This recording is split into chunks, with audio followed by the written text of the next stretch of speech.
one.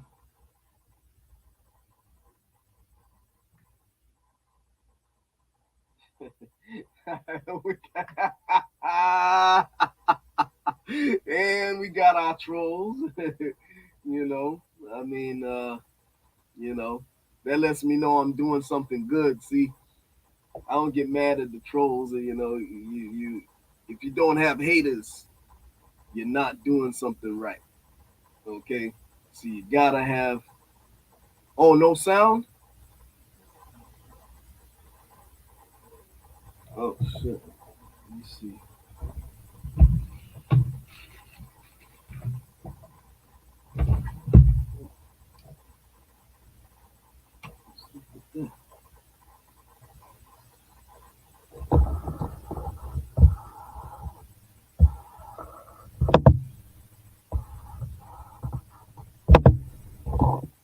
Okay. Let's see.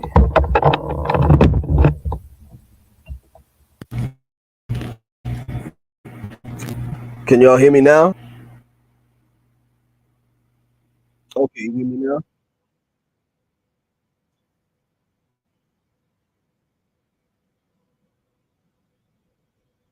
Okay, good. You can hear me now. All right, so I guess I'll start over there. Shio, welcome to the Red Road East. I'm your host, Fierce Truth Seeker. The Red Road East is an Indigenous TV program dedicated to archiving and preserving the history, legacy, and culture of the original peoples east of the Mississippi River and the Caribbean. So, pardon the sound issue. I don't have to, man. But I was saying we are in the series of the Empire Strikes Black. Okay, strikes black because we strike the black down. Okay, get rid of it. Strikes black.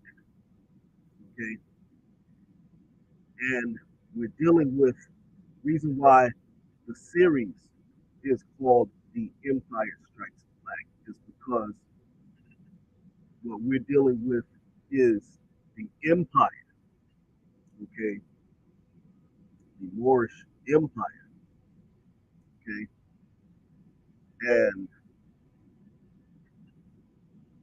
the first lecture in that series was the lineage of the Aboriginal movement. And I think that was about maybe 9 or 10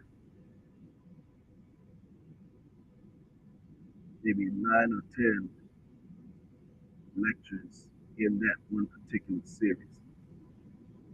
And then from there, we dealt with the topic of wars and Indians, friends or enemies. Okay, and that lecture is even longer because there's so much information that I have on that topic, just in that topic alone, that we're up to number 24 and counting, and counting, because I'm nowhere near finished, you see. So, Fierce Truth Seeker is the one that can put the nail in the coffin in that argument. Okay, you have a lot of naysayers, and even when I do a topic like this, I get them in my comment sections. I say boys and Indians, friends or enemies. I get them leaving the comments, definitely enemies. Man, I'd be cracking up because it's funny to me. I need a little humor. You know, because if you're not, laughing with everything that's going on in our society today, you know, you'll just be stressed out all the time. So, you know, you need a little laughter every once in a while. And that is definitely funny. You know, people say things like that, you know, and it just lets me know that, you know, that's a person who hasn't done a lot of studying. You understand? You know, and there's a lot of people who just, you know, do lackluster research. You know, and I don't blame them. That's the generation that we're in. You know, this generation has been dumbed down to such an extent that people don't think anymore.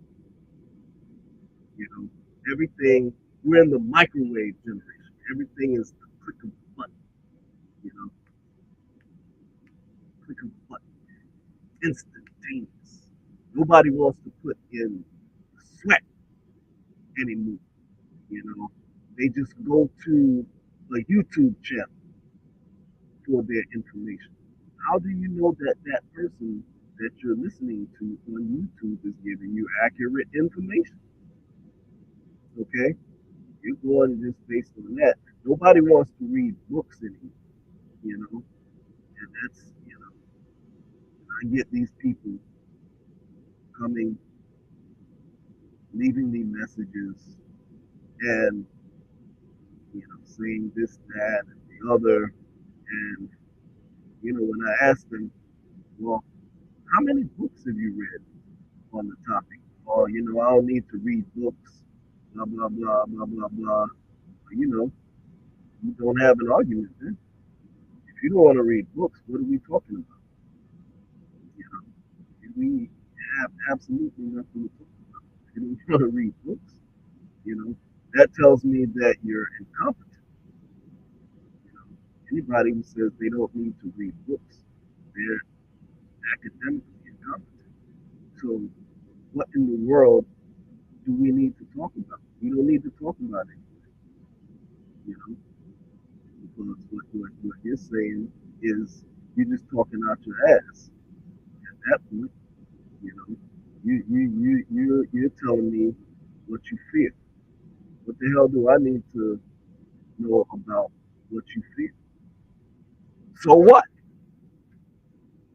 I just feel this way. I just feel that way.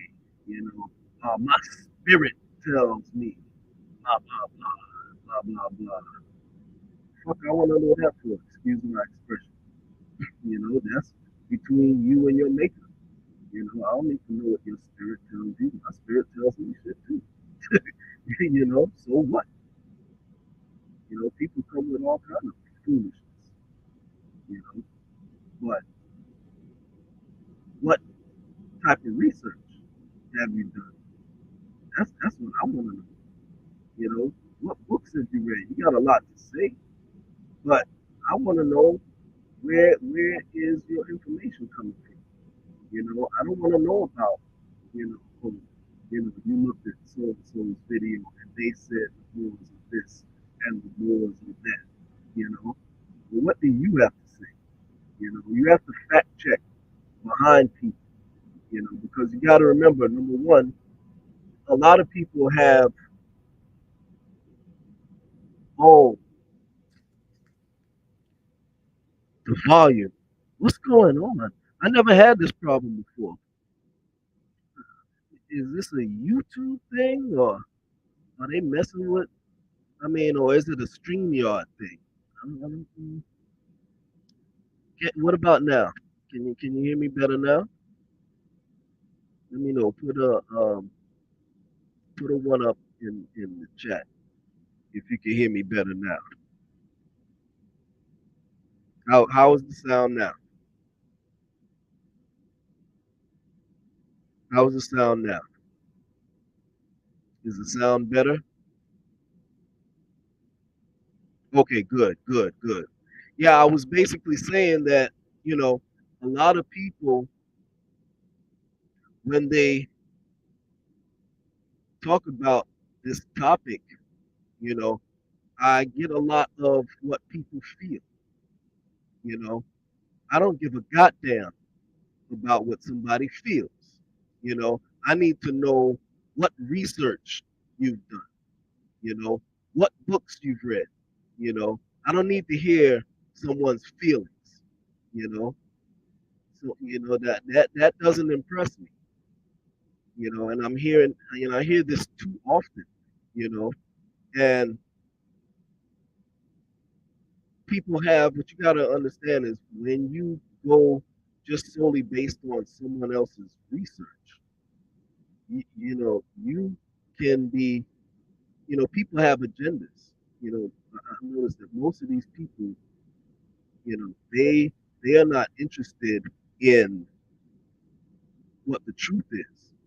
They're interested in just validating their narrative, you know, and it's not about validating a narrative. You know, forget about validating a narrative. You know, you want to tell the truth. It's all. It should always be about what the truth is, not about making sure that your narrative is being pushed, you know, because that means that you're not sincere about uh, preserving the legacy, you know. You're just trying to stroke your ego, or you're trying to lead the people in a certain direction. That's what that says, you know. So when you do your research, it should always be non-biased. Should always be non-biased. You know, when I do my research, it's always from a non-biased perspective. You know, because I'm just interested in putting the truth out there. And if there are people who have some information that is contrary to, you know, my research and is valid, I always take that into consideration, you know, and I can change that information on a dime, you know, because I'm just interested in telling the truth, you know, and that's how you want to be. You don't want to just talk about uh, what fits your belief system. We don't need to hear that. And people right now, people are tired of that, you know, and I get more and more people who thank me for bringing non-biased information. So for all of you know the more haters out there, you know this is what people are telling me. You know, people who you know formerly were war haters. They're telling me, hey, you know, I didn't know such and such before, and you know I thank you for bringing the information the way that you do. You know, and even some of the people who follow that ideology, they even a lot of times they had questioned some of that rhetoric and say, but wait a minute, I read in such and such a place that blah blah blah blah blah blah. You know, that's why yeah, a lot of people now who are starting to listen to this particular Moorish paradigm. You understand? So anyway, we want to pick up from where we left off in the last presentation. Okay. And what I'm going to do now is get into, see, got several things that I want to cover. See how many things in the chat now. Okay. Got, see, 5 people watching, and we got 2 in the chat. We got Patrol, and we got Cobra Assassin. Thanks for tuning in, Cobra Assassin. Yes, the others that are in the that are watching, you know, because they don't want to chat. And, that's okay as long as they're watching, you know. And hit the thumbs up button for those who are watching and too shy to be in the chat. Hit the thumbs up button. Doesn't cost you anything. Subscribe if you're new, okay? And let's see. I'm gonna pull a couple of documents here.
Give me one second.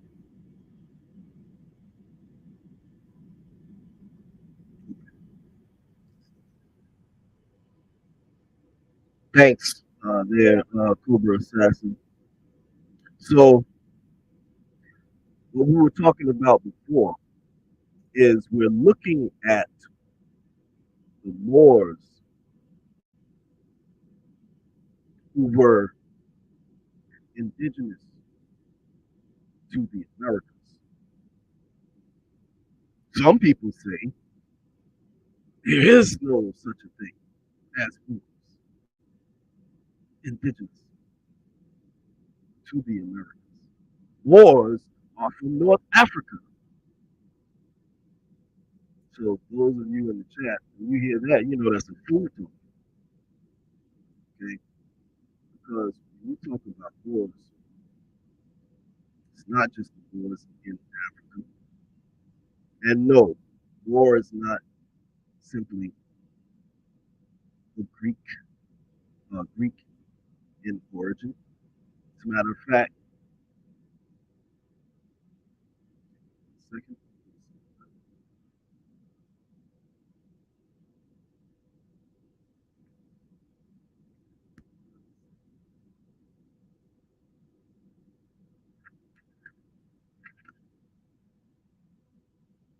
we're gonna shut that down with that.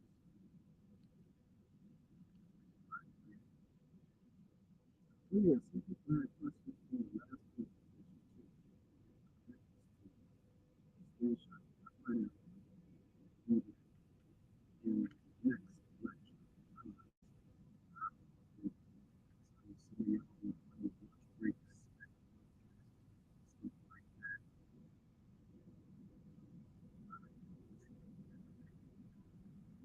take too much time. And even today's lecture is just going to be, I'm going to try to keep it no more than 30 minutes.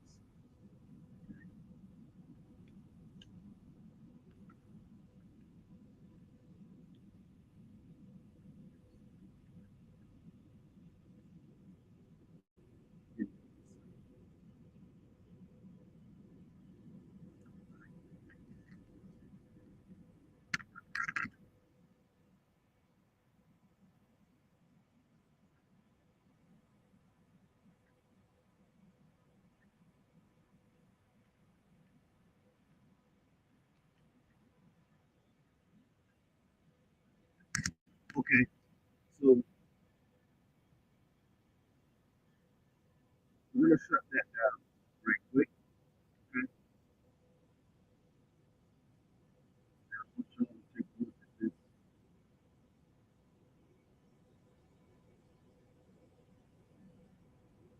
And even though it goes back further than what I'm about to show you right now, but this is going to shut that particular one down.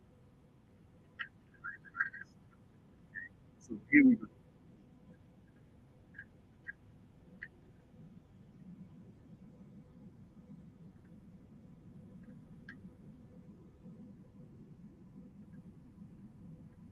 put this in Swedish.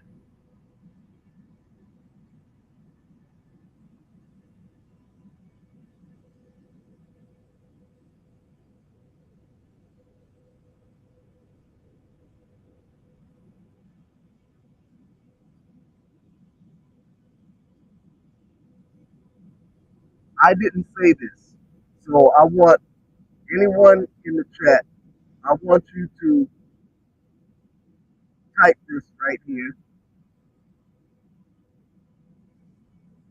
War is derived from a Greek word. Is that what it says? Is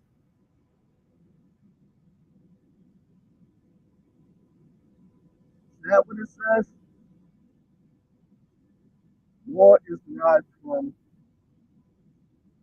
a Greek word.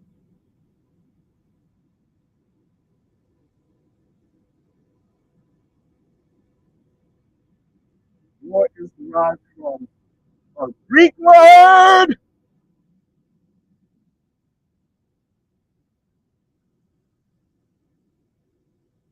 Okay.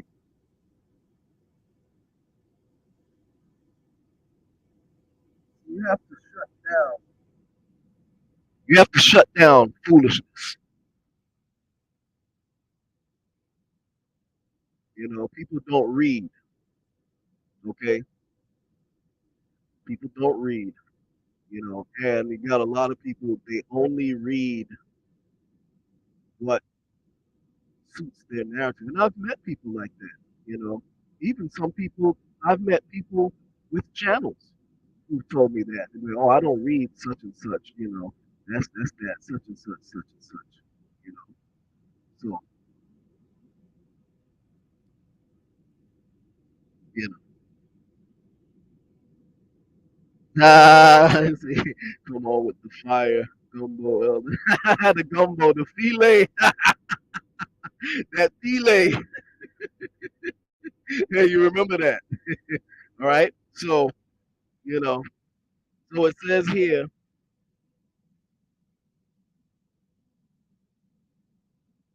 saying the term blackamoor been around for a long time and has been in use for the same people with these channels. Does not like this subject more because of the fact it doesn't fit their narrative exactly, you know. And I don't do narratives. You know? I don't even have a narrative. You know, I just produce evidence. You know, and that's how it should be. So anyway, it says here, this is by Warlock Asylum International News. Wafbe, greetings. Today, we will discuss how the term war finds its origin not in the Greek word moros, plural moroi, Mauroi, but from the Phoenician language. Okay. Before we begin, however, I would like to discuss a huge oversight in the research conducted by those claiming to be adherents of Black consciousness, along with students of science. The problem stems from misunderstanding in the application of linguistics and etymology. Whoever holds the keys to etymology holds the keys to Greek history. I would like for those reading this article to keep this statement in mind. As a careful review of this statement will review how Black nationalists have fallen victim to the schemes of white supremacy in many regards, but especially when it comes to the topic and origin of the word war. Let us take a look at one example.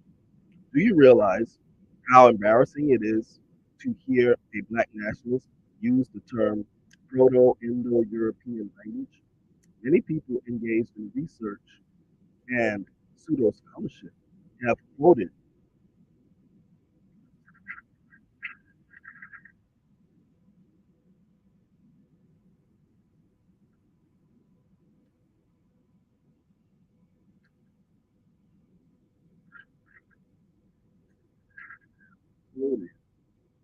the proto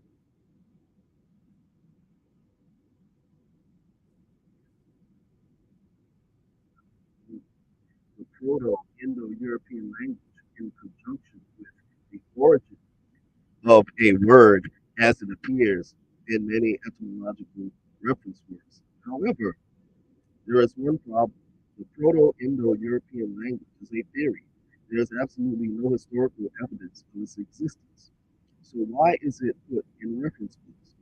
The Proto-Indo-European language came to life when Sir William Jones observed that Sanskrit was more complex than Greek.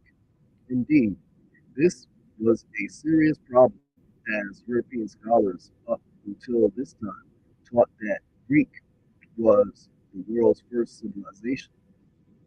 However, since Sir William Jones, who so happened to be a forerunner of Nazi philosophy, discovered that this indigenous language of Sanskrit was more complex than Greek and Latin, he theorized that perhaps sometime in man's history, probably meant to say sometime in man's history, there was a language, a European language that was the mother of these languages.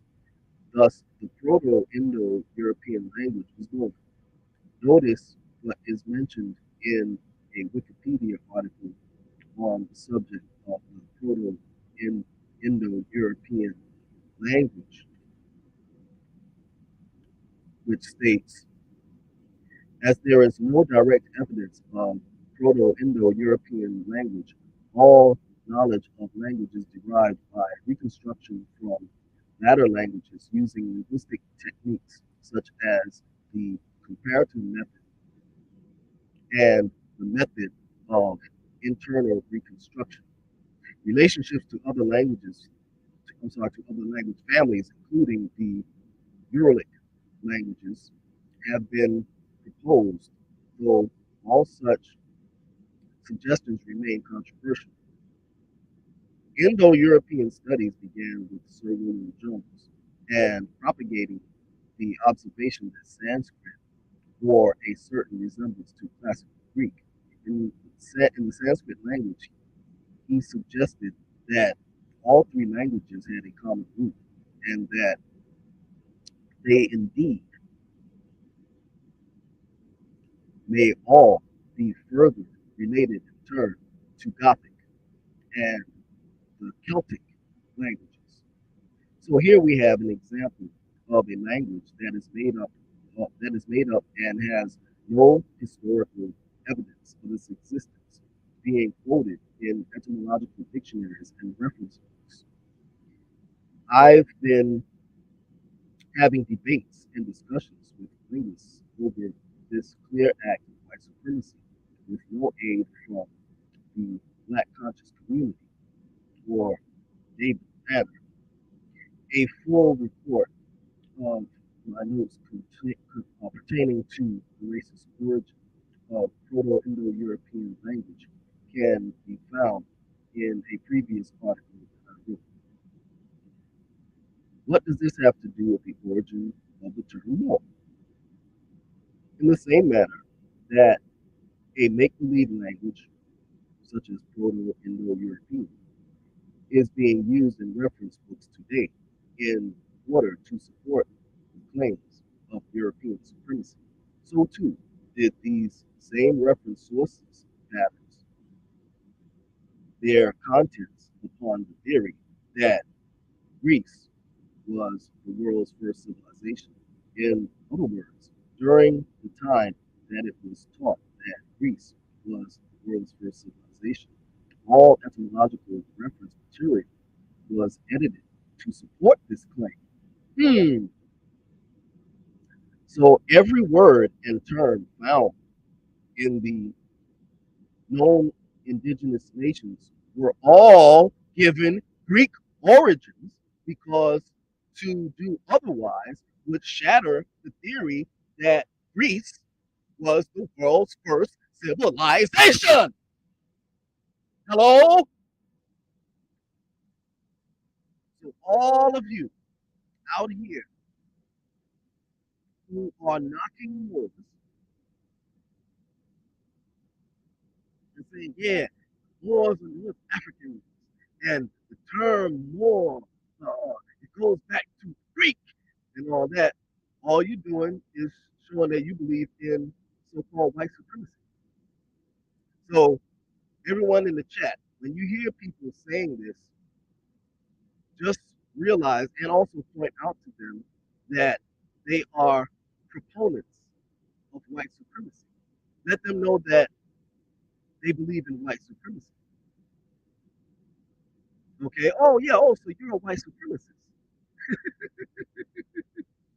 So you gotta. I keep telling y'all, you can't let these people catch. See, the fierce truth seeker. I train the debaters. Okay. Can't let them, take you around the world and stuff. I keep telling y'all, you gotta get directly to the root of where this stuff is coming from, and you shut them down before they get started. That's how you end the debate. You shut it down before it gets started, because then they can't go no further. Because once you shut them down like this, they can't proceed. You see what I'm saying? They can't proceed. You see, everybody. You go on, a lot of the popular channels, who are supposed to be, you know, I don't want to call any names. I'm not going to call any names, but you got the channels out there that say, they're the conscious this and that and the other. You hear them bringing this stuff up all the time. I don't call anybody's name. You hear them saying this stuff all the time, because that's where all this war hate really originates. It doesn't even start with, today's Aboriginal, they call Aboriginal movement. It really starts from so-called conscious community. And you hear them all the time saying, "Oh, yeah, the Moors, that is a Greek. That goes back to the Greek. Moors were North Africans. That blah, blah, blah, blah, blah, blah, blah, blah." And you see what I'm saying? So you hit them with this. So anyway, so everyone who makes the claim that the term war originated from the Greek word Mauros, Mauros, would also be in support of the theory that Greece was the world's first civilization. Huh? Uh, am I right or am I wrong? That's what they're saying. They're saying that they believe that Greece was the world's first civilization. I mean, it's just as simple as that. Okay? It's really just as simple as that. That's what they believe in. They believe in white supremacy. Okay? You might as well put a hood and a sheet on these clowns. Okay? It says here, going on, the idea that the term war came from the Greek term "mauros" began as a theory and was never proven as a fact. Published in 1859, The Crescent and the French Crusaders by George Lytton Ditson. The author gives a detailed account of some of the theories surrounding the origin of the term Moor. The Moors, I once supposed, derived their name from Morocco, and I had always associated them in my mind with Morocco leather and a curtain red Morocco hat and a pair of shoes I had when somewhat small. It did not often occur to me that any other solution than my own of the word more had ever been sought after. To many, a Moor is merely an Arab who inhabits a town in distinction from those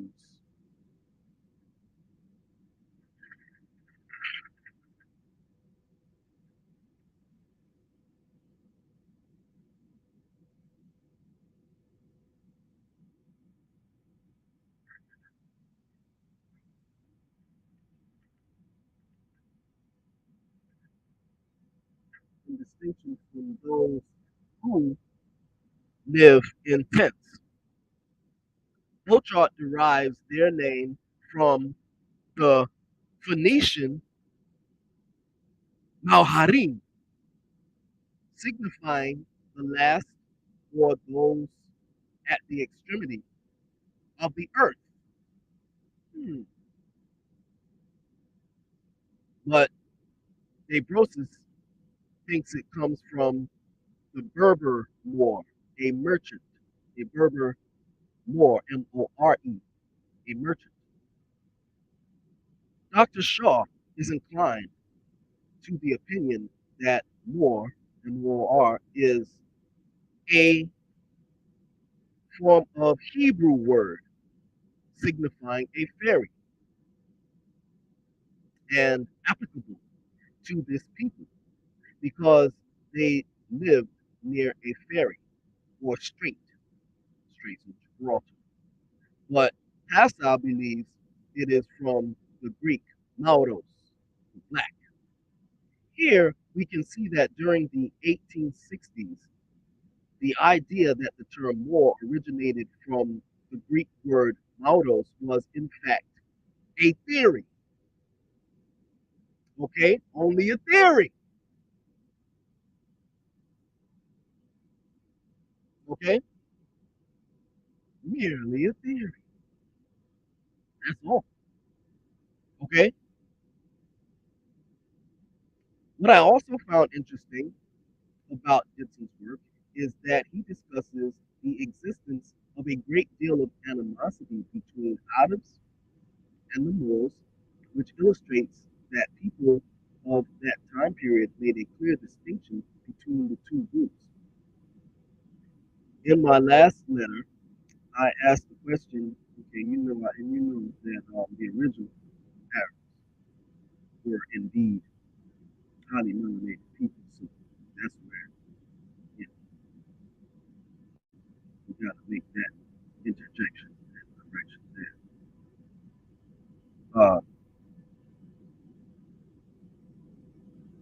With animosity between the Arabs and the Moors. Blah, blah, blah. Okay, in my last letter, I asked the question: did the Moor and the Arab descend from the same parent stock? Against this hypothesis, there is an argument of no little force found in the fact that a bitter animosity always exists between these two peoples or races. The Arab accused the Moor of loving to stuff up the stench of a city, of lacking hospitality, of being like a woman when one talks of powder, and of obtaining a livelihood by selling sugar and spices and manufacturing trivial things for children. The latter reports by saying that the Arab is always at war, has no mosques or fountains, and that his prayers cannot be accepted to God because he neglects the ablutions prescribed by the Quran. When the Arab visits the town, the Moor leaves no means untried to overreach in the trade, thwart him in his plans, and get him imprisoned or otherwise punished for the most trivial offenses. But woe to the Moor, who, passing among the tribes of the inferior, gives his enemy an opportunity to retaliate. If he escapes with his life, he may thank heaven. He may thank heaven for a special providence. At no time does the hatred appear to have been alive, allayed, sorry, and it is a rare thing to find an Adam who will consent to have his daughter marry a Moor. So now he goes on. The word Moor is derived from the Phoenician term Mauharim, not Greek, not Greek. Here it is. I'm not making.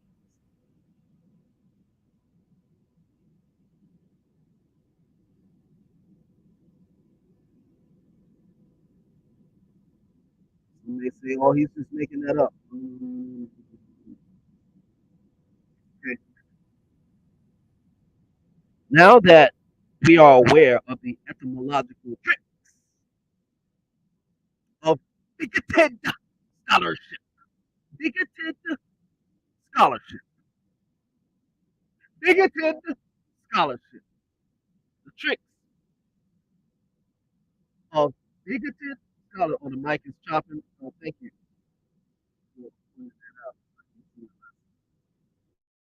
Probably because I'm moving so much. Let me know if it's breaking up now. Is it sounding a little bit better? Let me know in the chat. Is it sounding a little better now? I'm assuming that it's chopping up because I was moving around. Let me know before I proceed because I don't want the audio to come across bad. Is it sounding better? Put a one up in the chat if the chopping is stopped. Okay, it's my hand. Okay, cool. Thanks. I figured that much. Okay, so you know how the Fierce Truth Seeker gets animated, you know, when, when the information gets good. Okay, so, all right, so now that we are aware of the etymological tricks of bigoted scholarship, common sense would dictate that it is best to seek the origin of the term war from a source native to its inhabitants so that the people can account for their own history. See, when you start using fictional languages for supremacist theories for the foundation of etymological reference works, you take away the history of how words enter society from one migrating people to another. According to E.J. Grill's First Encyclopedia of Islam, 1913 to 1936, Volume 5, edited by M.T.H. Hausner, we find the following origin for the term Moor. The word presumably of Phoenician origin corresponds to the ancient local name of the natives of Barbary, reproduced by the Romans as Maupo, M-A-U, two little dots on top of the U, Maupo, Mari by Amari, and by the Greeks as Maurusi. Okay, I didn't make this up. Put it here.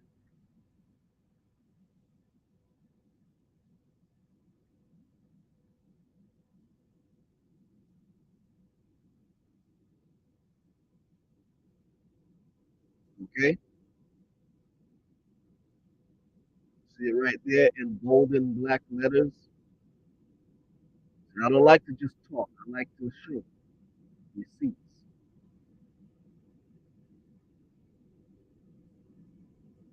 Okay, so it says in the information cited above, it is clear that the word Moor finds its origins in the Phoenician language and was reproduced by the Romans and Greeks as Maori, Mauri, and Maurusi, Maurusii.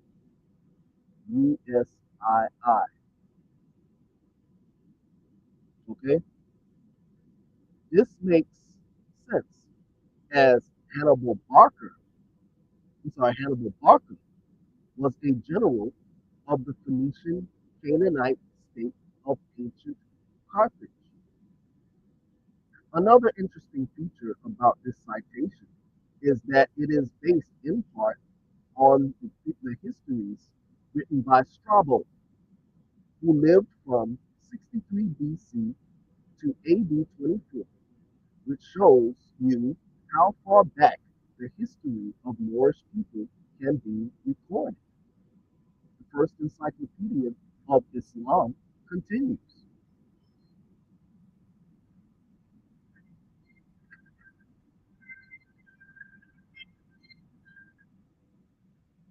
Continues.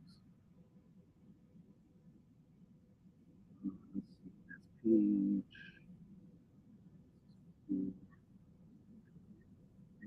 5. Continues.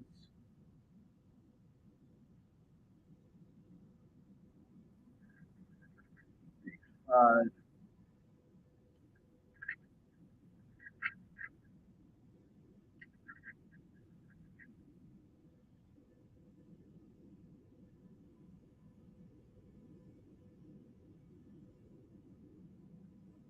Continues. The land of the Moors is Mauritanian or Mauritania. This name, which has been derived either from a Phoenician word Mauharim, Mauharim, meaning the Westerners, okay? Let's let that hang for a second. The Westerners,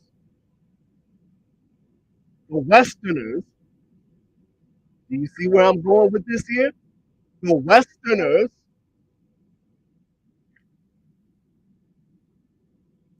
the Westerners,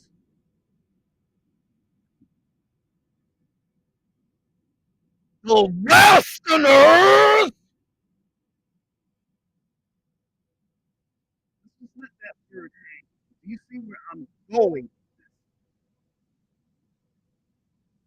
Okay, see, the author here is not going as far as where I take it with, but I'm just using this article to shut down the fact that the term doesn't originate with the Greeks, the freaks, as Dr. Collins would say. You see what I'm saying? Because when you understand the significance of who the Phoenicians were and where the Phoenicians originally came from and where Canaan was and who were the Canaanites and where was the original Canaan, okay, then you can put this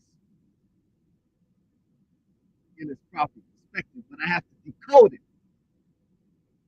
See, when you read this stuff, it has to be decoded. You understand? Okay?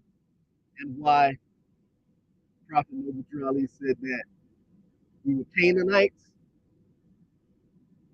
another subject for another time, where Canaan originally was.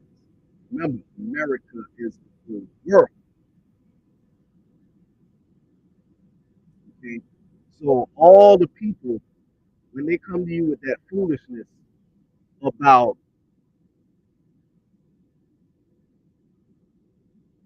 Moors were not indigenous here, blah, blah, blah.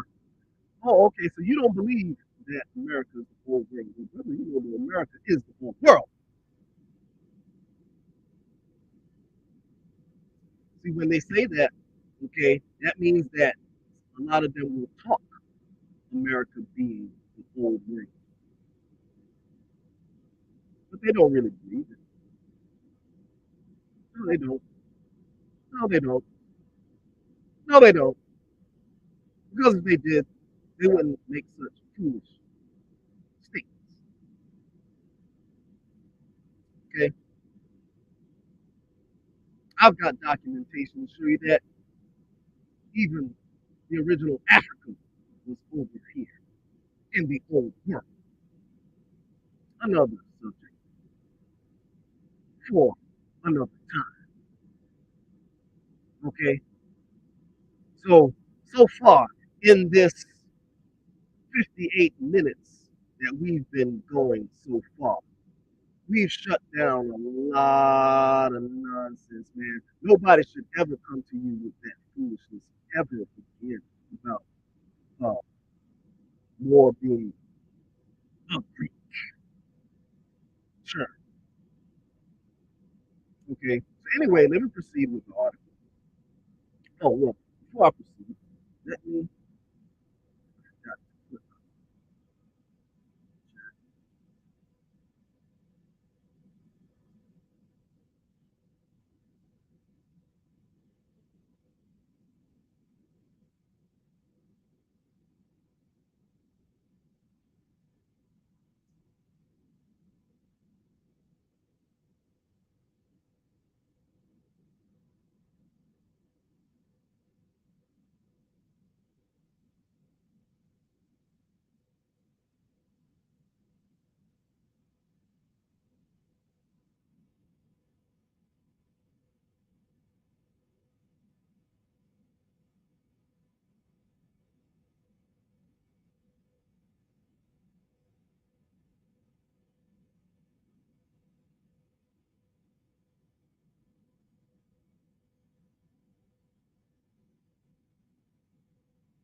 Those who have been in believe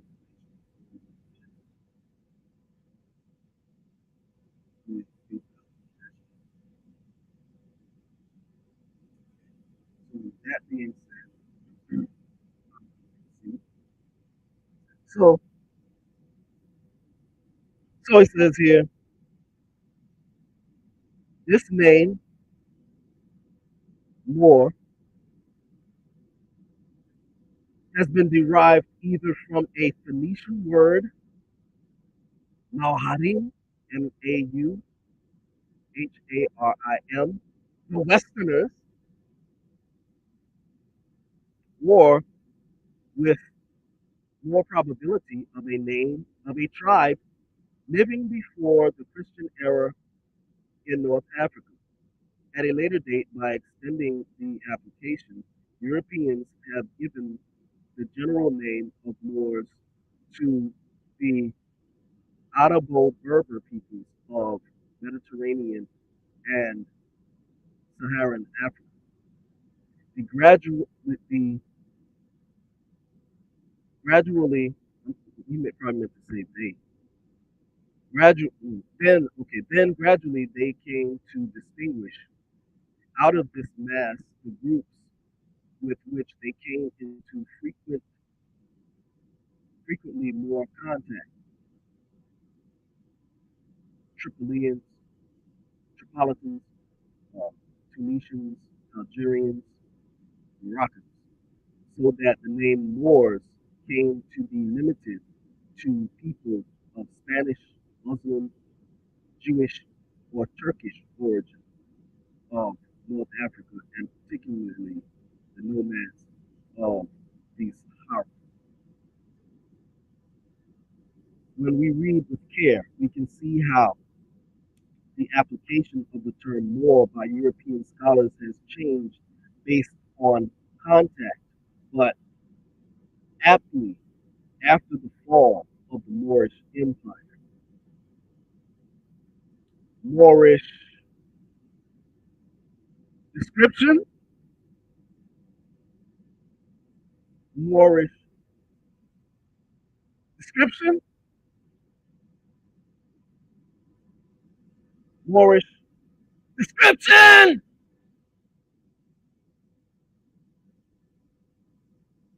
No, Moorish Empire. Moor was never an empire. That's the other thing they say. There was never a nation, never a people, is what they say. After the fall of the Moorish Empire. Here it is right here. I didn't say this. Like people, this is why I don't like to say certain things when people ask questions and I'm not able to put it right in your face because I like to make sure that you can see it. in black and white because talk is cheap.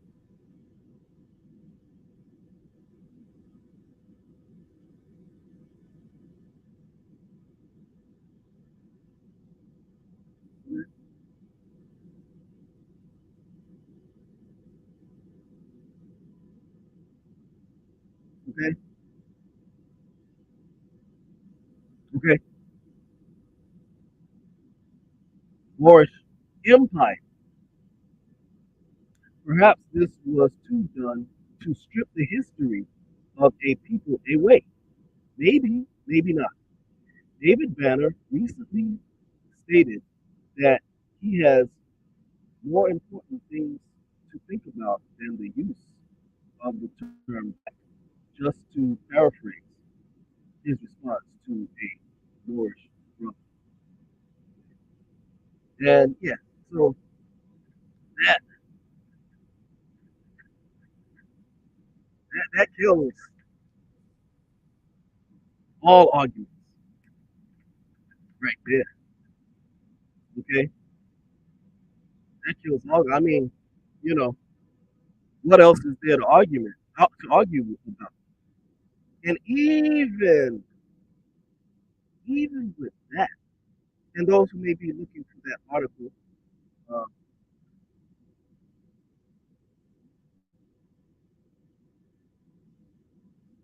right,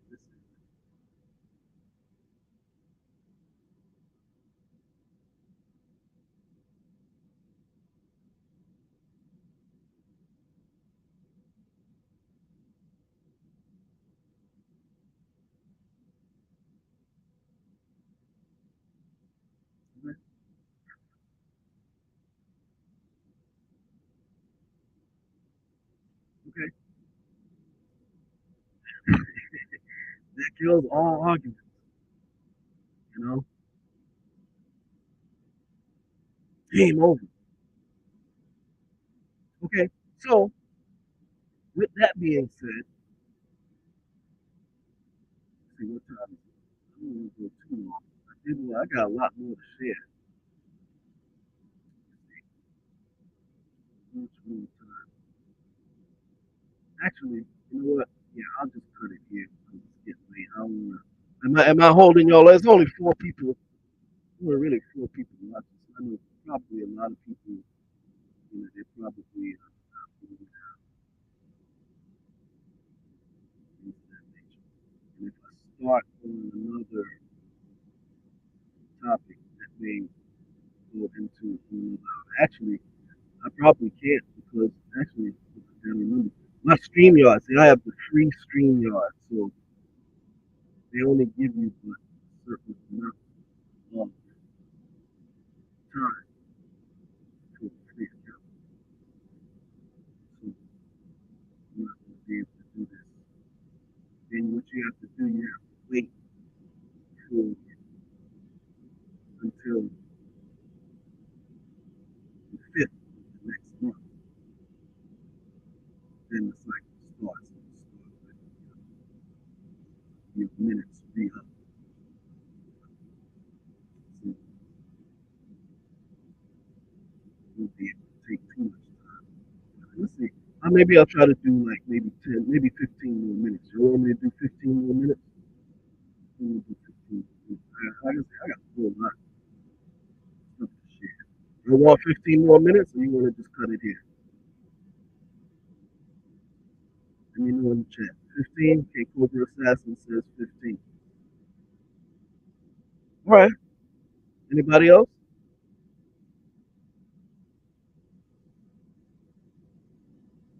Anybody else? We do it the majority rules. 15 more minutes?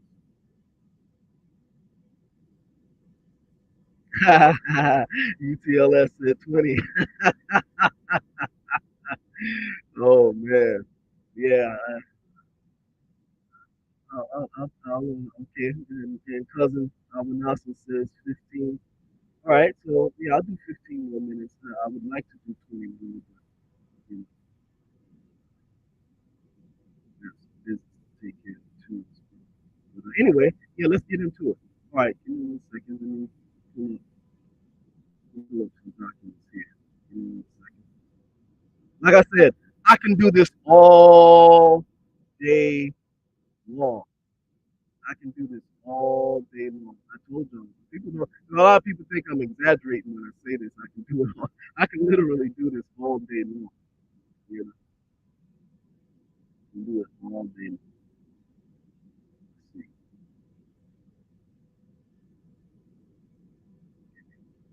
Just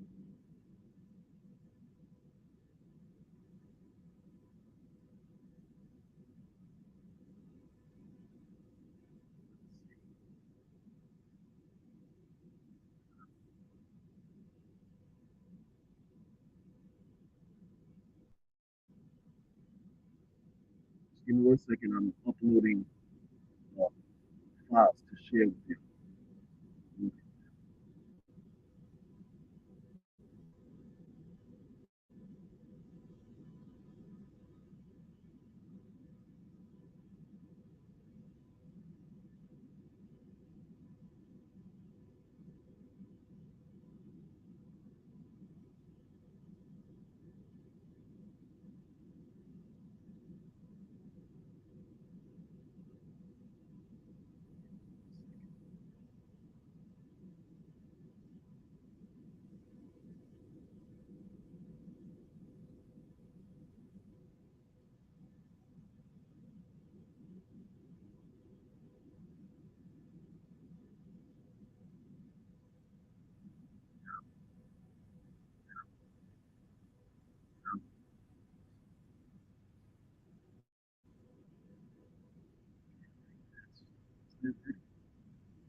All right, so let me share the screen.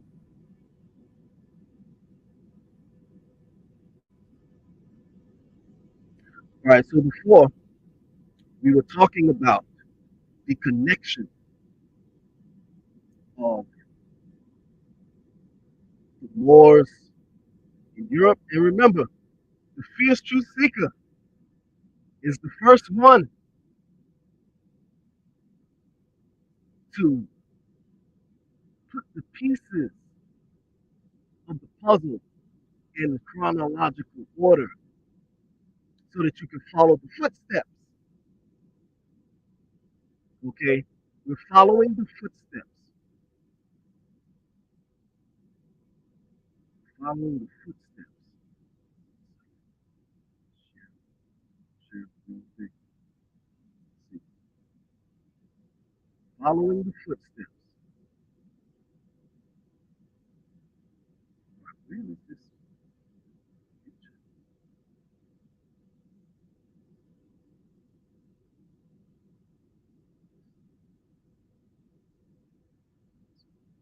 I'm trying to bring it up this way. I'm just looking for the file.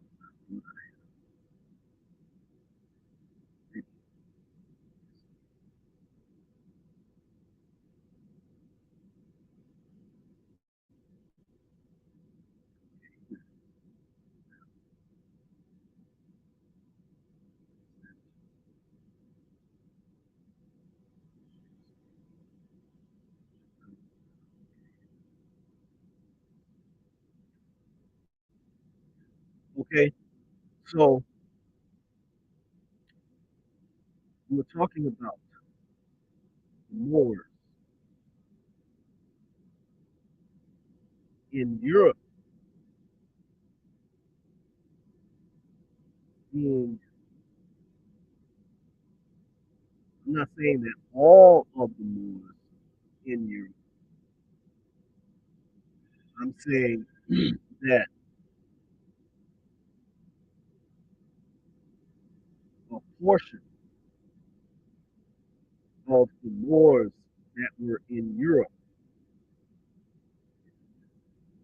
were in fact American, okay? Because of course, you had Moors from Africa as well, okay? There is no denying, or no doubt about that. Okay, so I'm not here to say that they were all Americans. What I'm saying is that there was a lot of the Moors in Europe were also American over periods of time. I'm not saying they all came in one way, but throughout the course of history, we had been peopling Europe and Africa. Okay, I'm not saying that all of them are. Okay, listen carefully.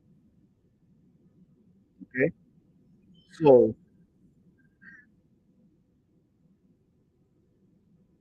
when you look at these images that you find all over Europe of wars, a large amount of them, you see them depicted as American Indians. Okay, some may try to argue and say that those are African. Okay, but when you look at how they are adorned just like American Indians. Okay, now there are some Moorish images that bear African features as well in terms of uh, manner of style and things of that nature. But a great majority of them are fine, looking like American Indians. Okay, and if you look at this image right here, I mean, it's no doubt in the question. Okay, so I'm gonna let that wait, yeah, I'm gonna let that hang for a second. And as that hangs, I'm gonna read to you some more from where we left off at with Jack Forbes. We were reading from this particular book, Africans and Native Americans, and I'm going to pick up from where I left off in the last presentation.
So I think this is somewhere around here. So anyway, it says the Norse who settled in Greenland before AD 1000 had made several journeys westward to Markham, Labrador, and Finland, Terranova and Newfoundland.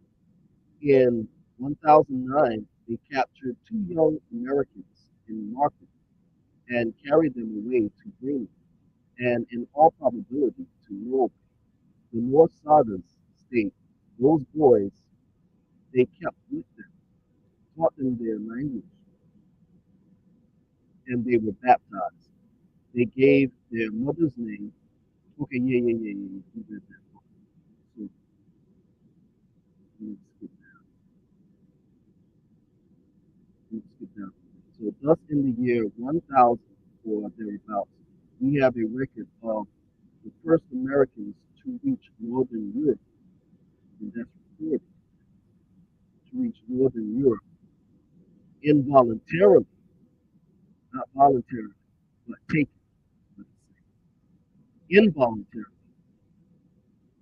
in the late pre-Columbian period.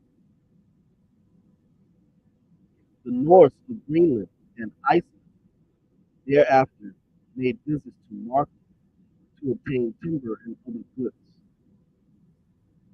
One voyage being as late as 1347, when their very small vessel was blown from Markham to Iceland. The Greenland Norse also began having military contacts with Inuit people in Greenland in the early 1300s, and sporadic hostilities continued for a century or more. Since the Norse had a history of using Irish and Scots as slaves, we can assume that a small number of Inuit or other American captives will also be taken, even as several Norse were captured by the Inuit. That's what I'm thinking. Okay. It should be noted that the 1347 wind-driven voyage of 17 or 18 Norse Greenlanders in a very small boat from the coast of Auckland to Iceland, a boat that was not even equipped with an anchor, tends to reinforce the possibility that Americans in similar sized craft could also be storm driven to Europe. Prevailing winds in the North Atlantic also sometimes drove Norse vessels eastward to Ireland. In this connection, it is worth noting also that in old Shetlandic folktales, Finns or Inuits are often, or Inuits often arrive in those islands in the form of seals, and often casting their skins aside became human beings. It has also been suggested that this refers to the arrival of the first people in skin-covered kayaks. Some folklorists prefer other symbolic interpretations. In any case, the presence of Inuits and kayaks around the islands north of Britain will be discussed below. Very little information exists from the 15th century, but it appears that Norwegians captured Inuits, perhaps on more than one occasion, along with one more kayaks. Claudius Clavius Swart, a Danish geographer who drew his maps in the 1420s, places in the Greenland area the little pygmies, no more than 1 L tall. Hold up, little pygmies? Now, pygmies, now remember, keep in mind, when they say pygmies, pygmies just means diminutive or short or squat. Okay? That's what pigments do. So, you know, you can't just, take that and, say, oh, they were the pygmies, as in the Negritos. So, even though we know they were, but you can't just base it just on that. You gotta do other cross referencing to verify that that's what they mean by pigments. So that's what I do. Okay. So as you go on, you'll it'll become really clear. Okay. So little pigments. So now, how do you verify that? So now they say the Inuits. Okay. So the original Inuits, those were what they call in anthropology Negritos. Okay. And I know that I'm dealing with, I only have 5 people in the chat. And I know that those 5 people are aware that the original Inuits were highly melanated. Okay. Now, for those who are in YouTube land who may watch this for the first time, you may not be aware. So, if you listen, because I just, for the sake of time, I can't pull up the pictures of those original Inuits. But if you listen to the following presentation when I do part 25, I'll show those images. Okay. But anyway, for argument's sake, we're going to say yes. When he says pygmies, he's talking about the pygmies that we know. Okay. And I'll even, you know, share some of my thoughts on that with some other research before we leave here in the next 5 minutes. Okay. Anyway, so it says here, so this map maker, he put images of pygmies, okay, on the map, and he says places in the Greenland area, the little pygmies, no more than 1 L tall, ELL, okay, whatever that measurement is, okay. I have seen them myself after they had been caught at sea in a skin boat, which now hangs in Nadaro's cathedral. In the cathedral, there is also a long boat of skin, which was taken with the same kind of pygmies in it. A Norse report of the early 1200s. Okay, we're talking about 1200s now. This is way before Columbus. Okay, it's hundreds of years before, almost 300 years before Columbus came to. Early 1200s also refers to the Inuit as very small people. For many years, an Inuit boat was on display in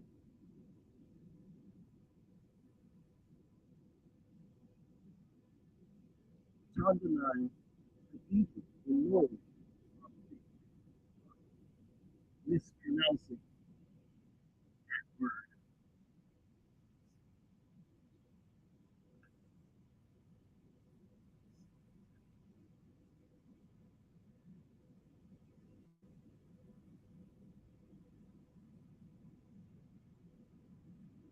Seems the eyes are in bad light right now. So Trondheim Cathedral in Norway.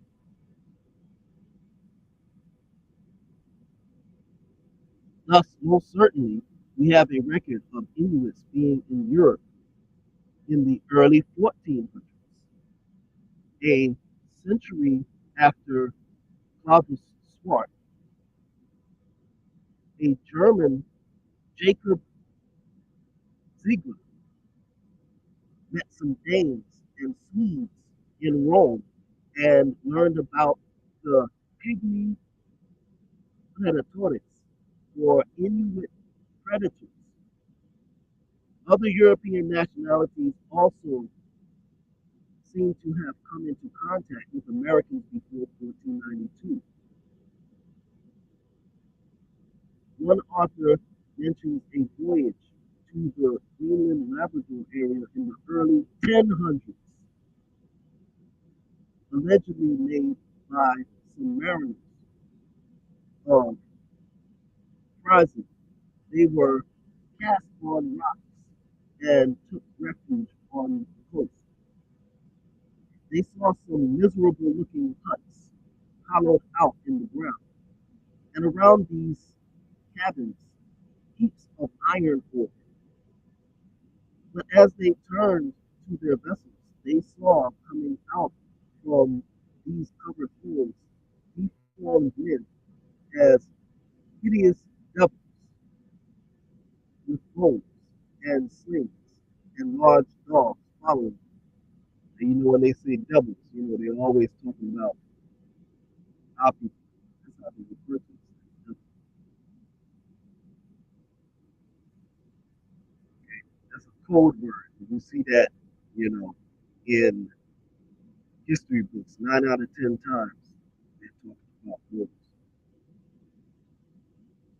Okay, so, so reading further,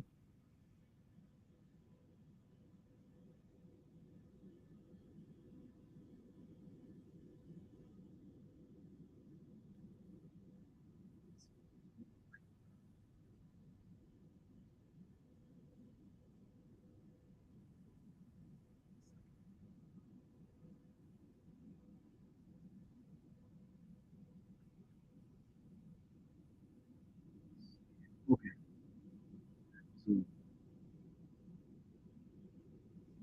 one Christian was slain. Okay, this is their encounter with the so-called pygmies. Okay, so one Christian was slain while the others escaped. Between 1418, between circa 1418 and circa 1500, there's no official record of a Scandinavian ship reaching Greenland, partly due to the depopulation of Norway and Iceland carried out by the Black Death of 1348 to 9, which may well have spread to Greenland. After 1349, English and Scottish pirates began to raid Iceland, and Norwegian Icelandic navigation fell into decline. Soon, Basque and Portuguese vessels were joining in the exploitation of Icelandic waters. Ultimately, ultimately raid, they ultimately raided and traded with the Icelanders.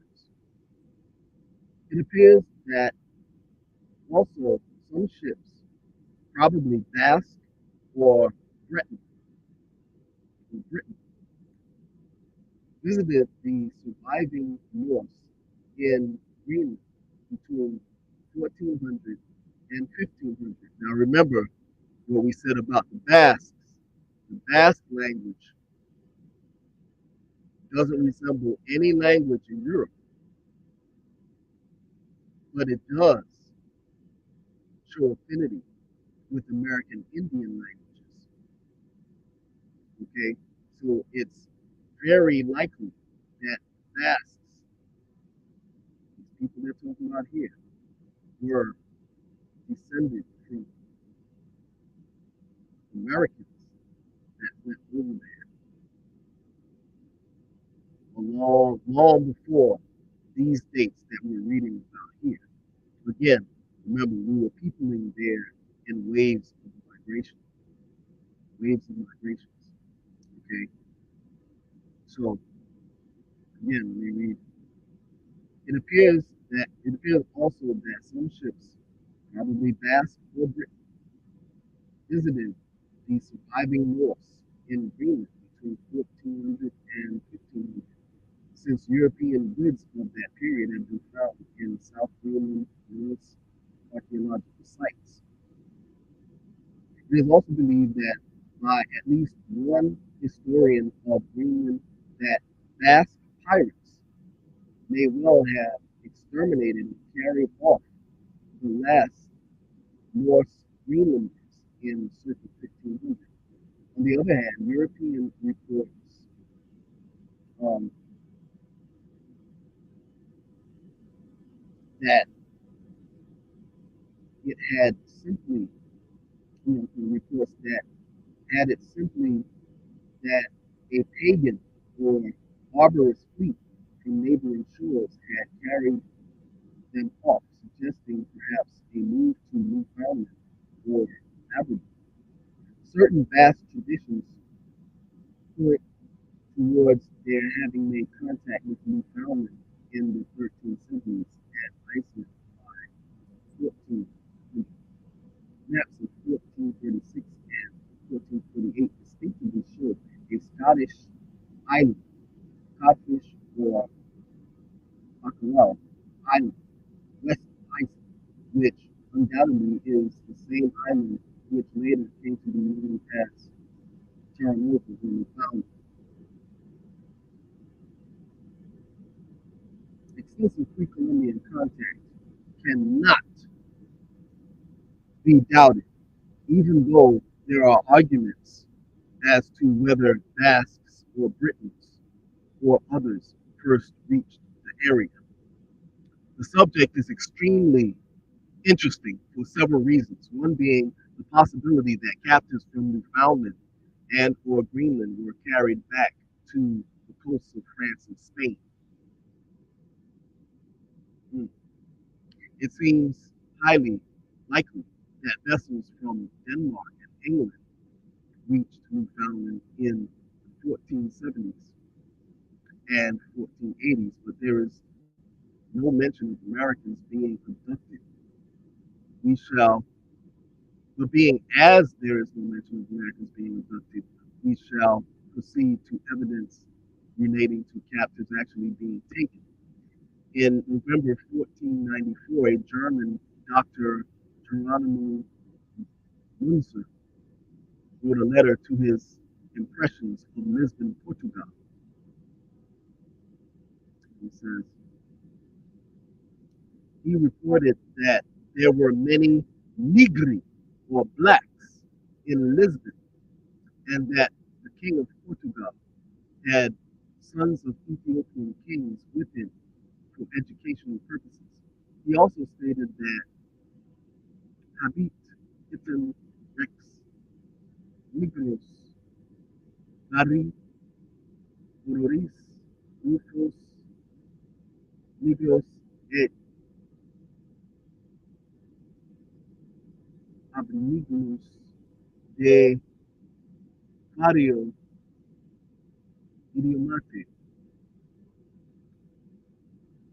Okay, this is all in Latin. So line read that. It's like two lines of that. You understand that. Thus by late 1494, thus by late 1494, there were in Lisbon Pretos or Negroes, blacks, non-whites of various colors, including reddish or copper-colored people. The latter were probably Americans, perhaps brought from the West Indies by Columbus from Brazil by an unknown Portuguese navigator, or most likely from Newfoundland. Interestingly, on January 11, 1503, a sailor from Lisbon presented for sale in Valencia, Spain, 5 Negroes, One of them was Miguel that he purchased. No, one of them was Miguel, who was 20 years old from Terranova, and the other. Okay, this is gonna, if this is in Spanish. So I'm gonna say it to you in English. One of them was Miguel, he was 20 years old. The other one was Terranova, and was purchased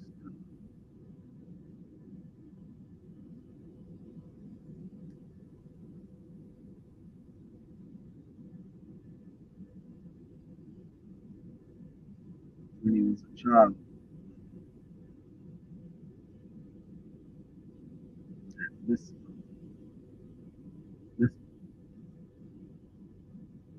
take it.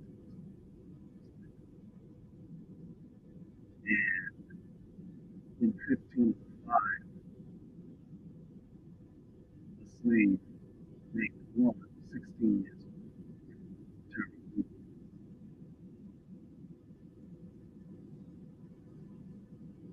Thus, Miguel was born in 1483 and was taken from Newfoundland to Lisbon when he was very small. So, probably before 1493. Juan was born in 1489 and was captured and sold in 1499. They are among many slaves from Terranova sold in Lisbon, Seville, and Valencia after 1500. It is well documented that in October 1501, some 50 or 60 Americans from the Newfoundland region were brought as slaves to Lisbon. This followed by another shipment in 1502. This could be the origin of the term "noble slave" referred to both except for the dates of their from capture.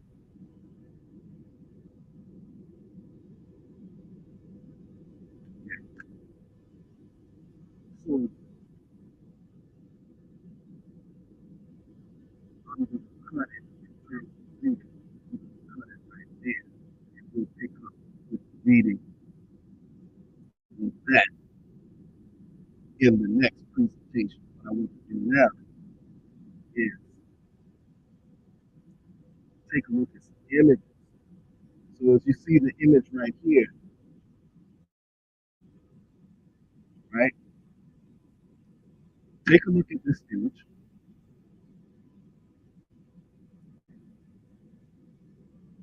So okay. Yeah, so this image right here, right? So the features, and we see the islands of Moor. Okay, now, like we said before, he's adored just like Americans. Okay, and as we look at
that, okay.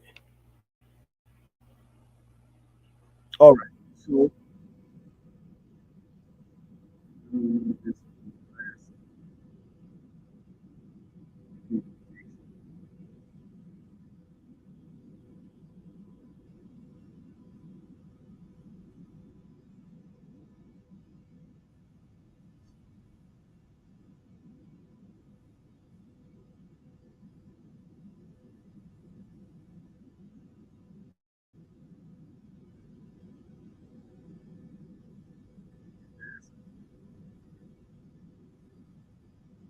so now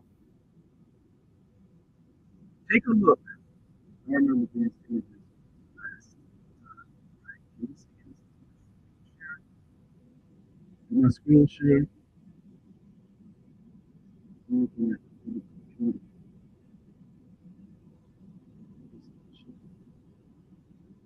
Yeah, I don't see it.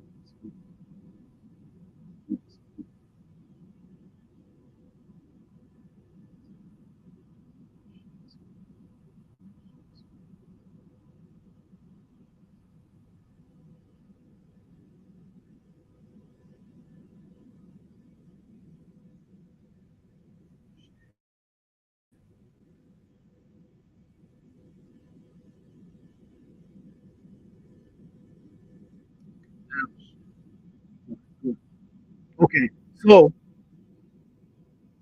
now we're talking about Americans being able to live, and they also describe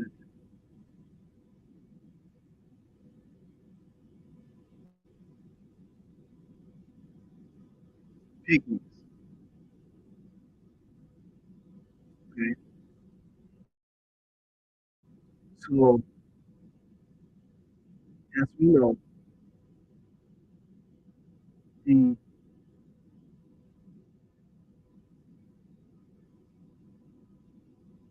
victims, they try to make them in anthropology. They try to make it seem like they are something other than you know, our people. You know, folks. If you look at how they look, you know what I'm saying?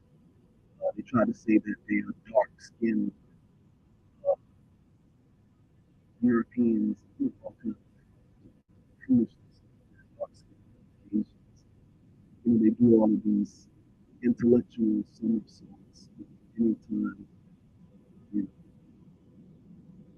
there's some type of proof that the people were ancient. But anyway, so when you look at these images again, they are drawn like Americans.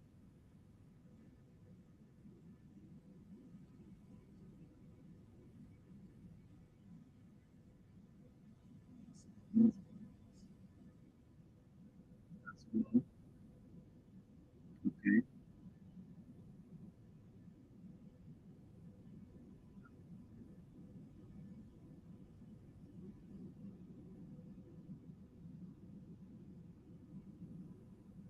here's another Lauren Apatike. Okay, and if you look, you see the Moor right here, and again, you know, an American dress. Okay,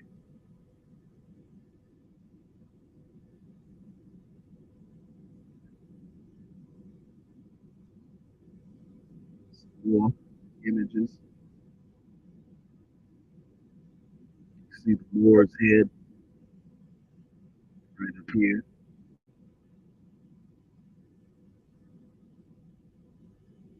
Okay,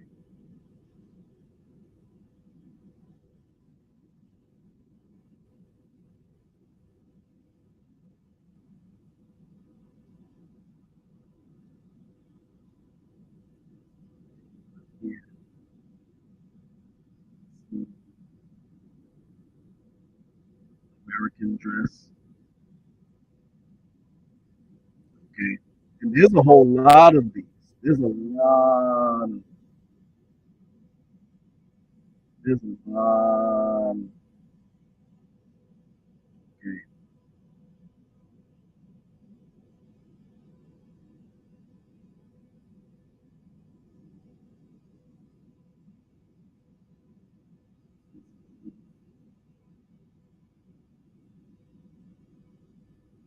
right here in the building, you can see the American dress.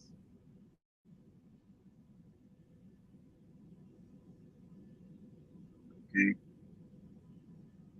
so you just put two and two together, and if they're saying they brought Americans there, and also Americans had been coming over, okay, and when you see the images of Moors on these buildings, and they're in American dress, hello, it shouldn't take a rocket scientist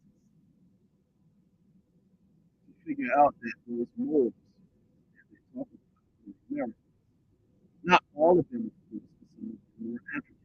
I'm talking about the ones that are obviously in American, that are adorned in American style. Okay, that's what I'm saying. And also, as we just read in McRitchie, okay, they describe the Americans as well as Negroes.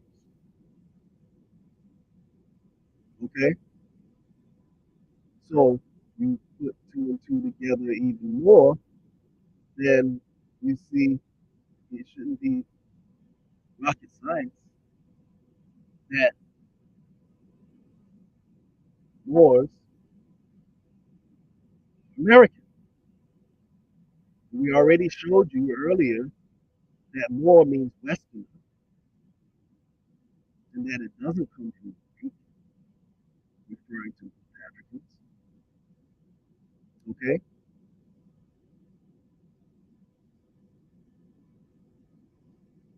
got it? And not only that,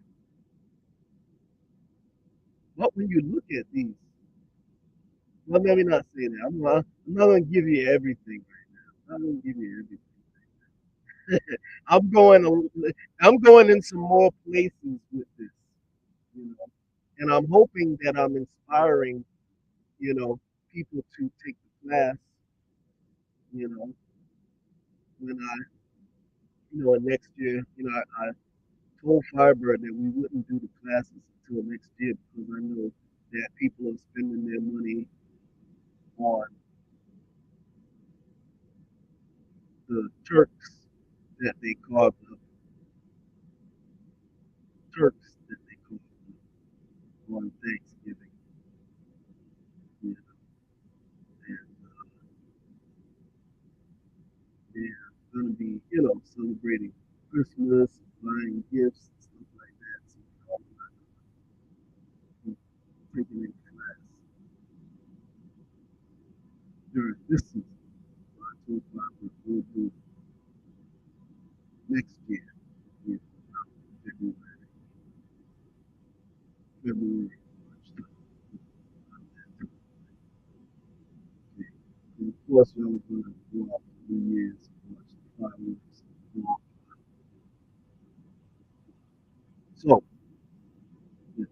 But I'm hoping I'm inspiring you all to, in fact, take the class where I share a lot more information. You know, I do hold back to a certain extent, but I do give you enough. And you must admit that I do give you enough to definitely be heavily armed with information. You know, all I'm saying is that there's a whole lot more where that came from. No pun intended. whole lot more. Like I said, I can do this all day long and not repeat a step. Okay, so anyway,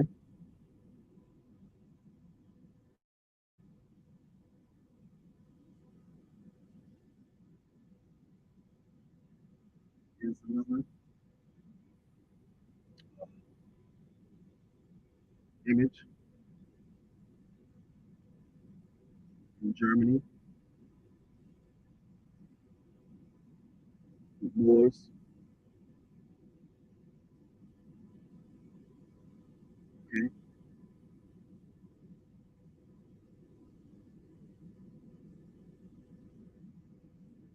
like I said, there's a whole lot more, man. There's a whole lot. This came from image.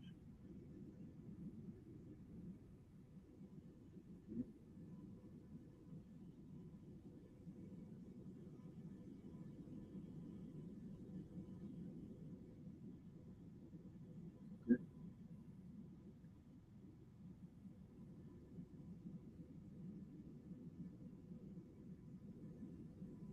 These are this is a line of beverages. It's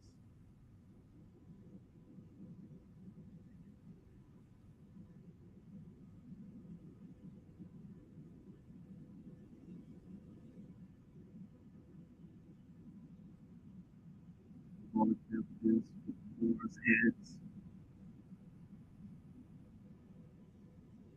Okay, and this also kills the arguments of those. 'Cause I know there's going to be those who are watching who are new, who are gonna, be under the false assumption that Moors were Middle Eastern looking people, so-called Middle Eastern people. You know? So this really debunks that. And that shouldn't be a debate. Believe it or not, I run into idiots who believe that. You know, not that they are not that a lot of them are not Middle Eastern looking today, but the thing is that see Hollywood perpetuates the myth that you know even today's people in the so-called Middle East just look like Arabic type of people, but there's still a whole lot of uh, people in the so-called Middle East who are highly melanated, you know, who are unmixed, who still look like this, like these more images, okay, and variations thereof, you from uh, dark skin more like this to more of a tawny type, okay? Bring that image back down to 100%.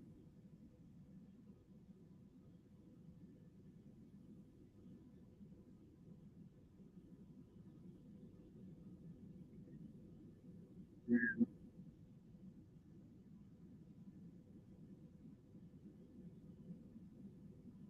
again, this is image from the museum right here.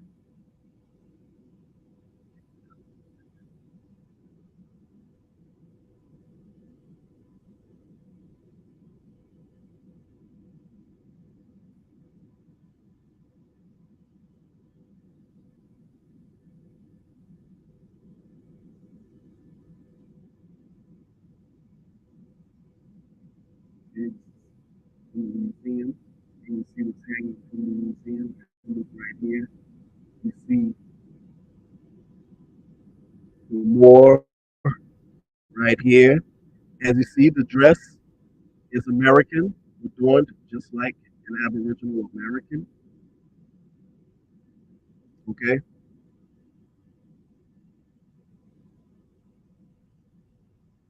right here. All right. So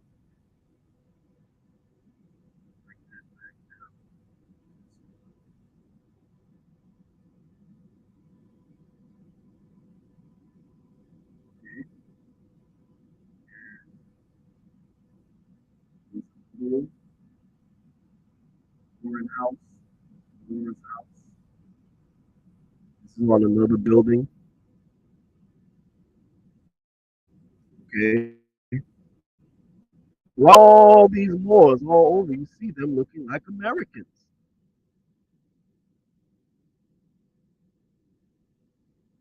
Okay. What did David McRitchie say in his book, Ancient and Modern Britons? He said the Moors of the New England area, the natives of the New England area, being spoken of as Moors.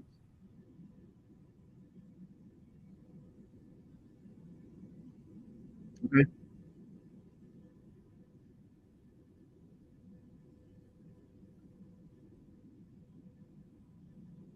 All right. So now we're gonna take a look. I'm gonna close out in 3 minutes, but I'm gonna leave you with something that you're definitely gonna like. Okay. So you got your people who say that there were, I mean, I already pretty much this presentation I've already established all of the facts. What I want to do now is shut down another one, shut it down, which I've already done. I want to hammer some things. So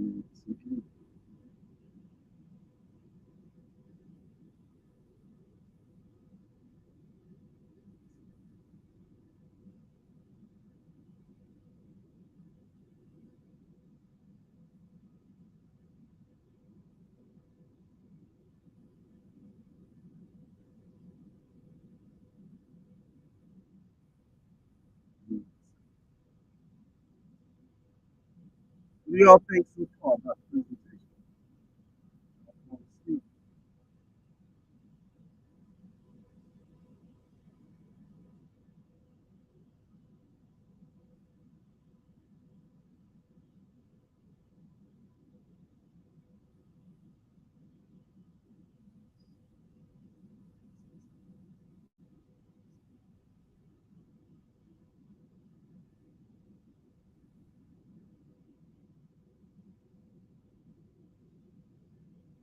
Very nice. Thanks a lot.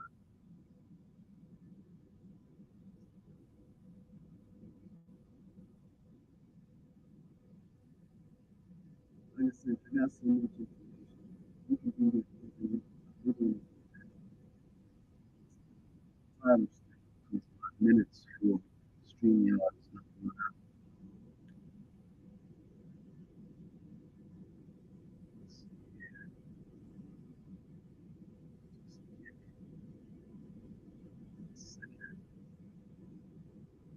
I'm gonna shut some stuff down.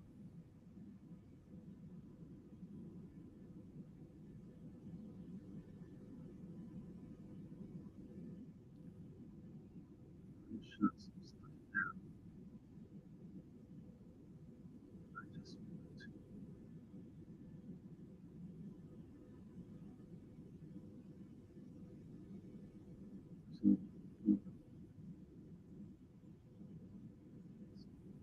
here so that I can leave you with something really nice.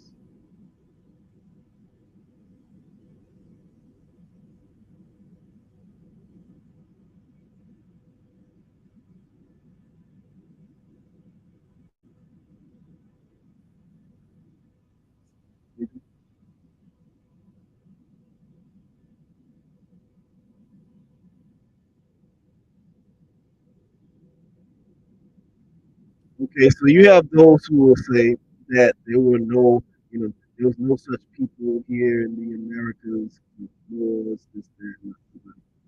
Okay, so you want to do right here. You share something. Share something.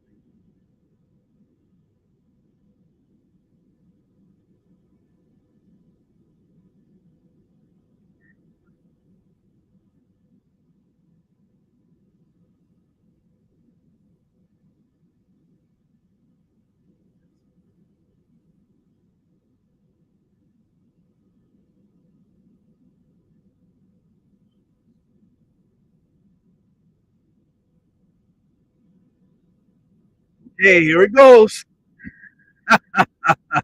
Uh, woo. Well, the audio is not good.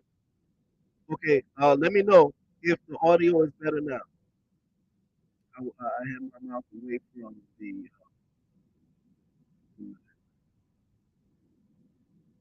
speaker. Is it better now?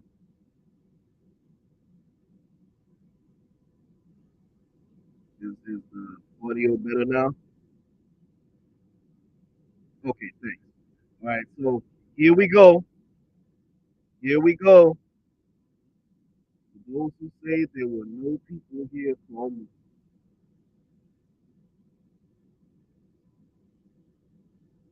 here we go.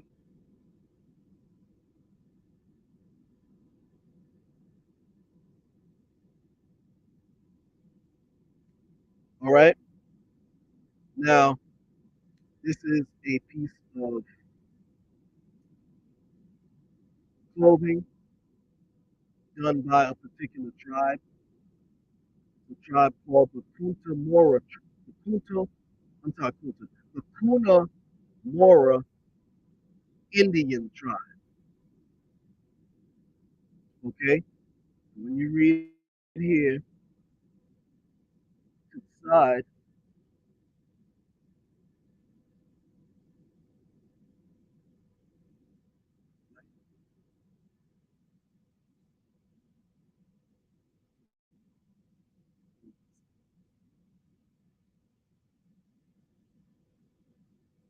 there we go.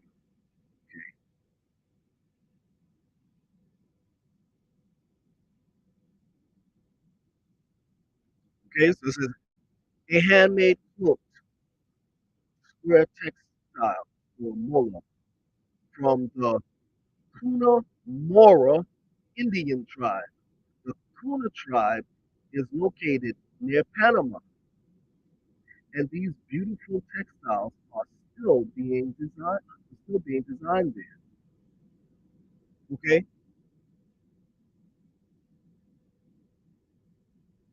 the Kuna Mora tribe.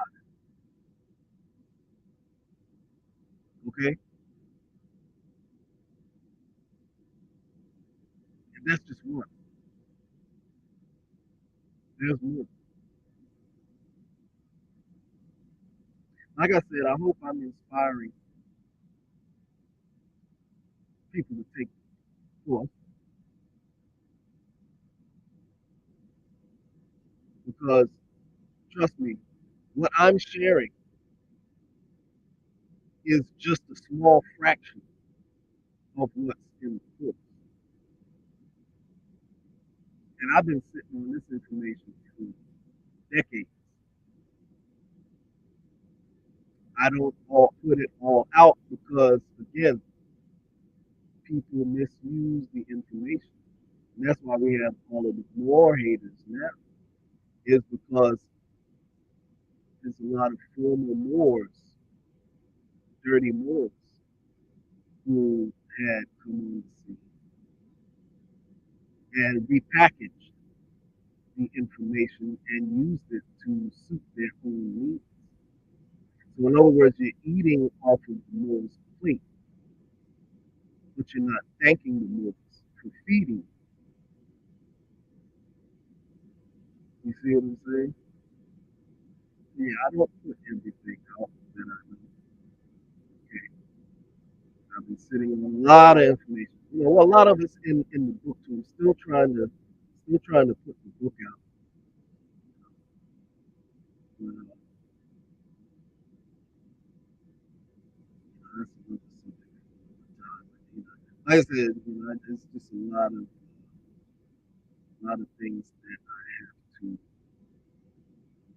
get straight. You know, as y'all know, technology is my Achilles heel. It's always been my Achilles heel. So, you know, that's some of the reasons why certain things are not out yet, produced yet, and things of that nature. You know, another reason why, you know, when I ask for the donations, it's for things of that nature, you know, not to put it. Anyway, let's move on.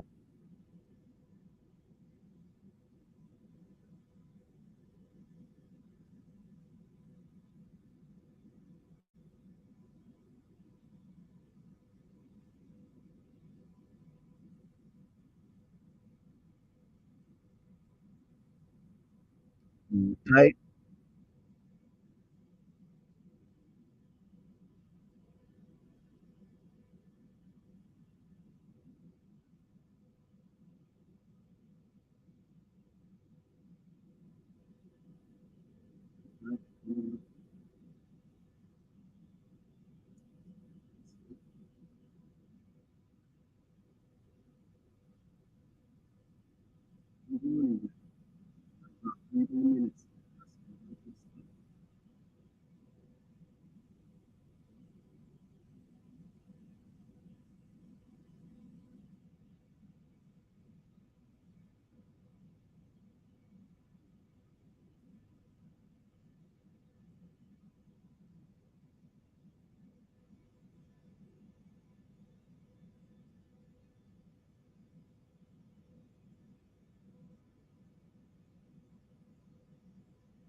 Okay.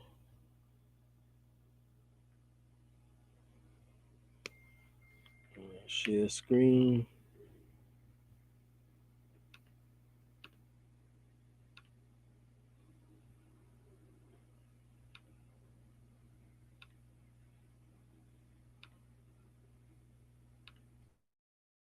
Okay.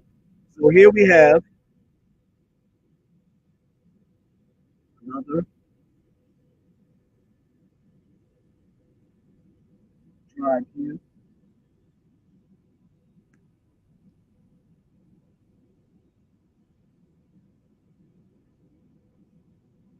Hopefully y'all can see that.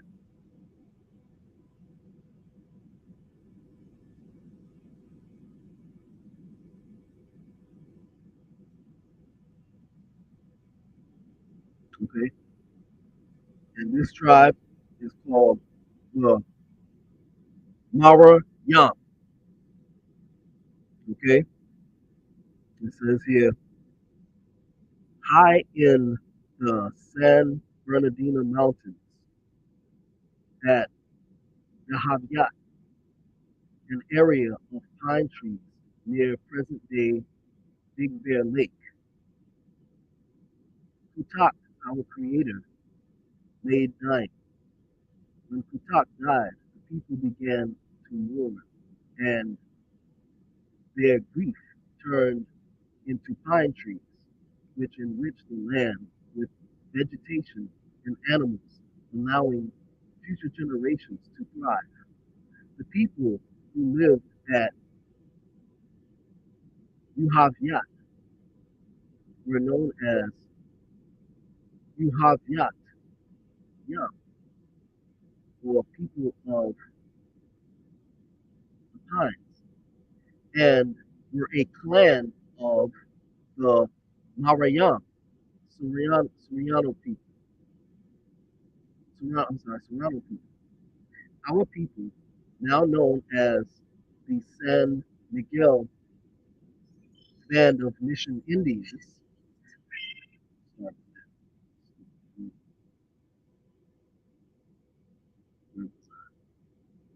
our people now known as the San Miguel Band of Mission Indians are the Yuhavatiyam clan of the Marayam Serrano and continue the tradition of holding sacred the land and everything it produces. Okay, and that Marayam means the Yam means the people of. So it's the people of Mara. Okay,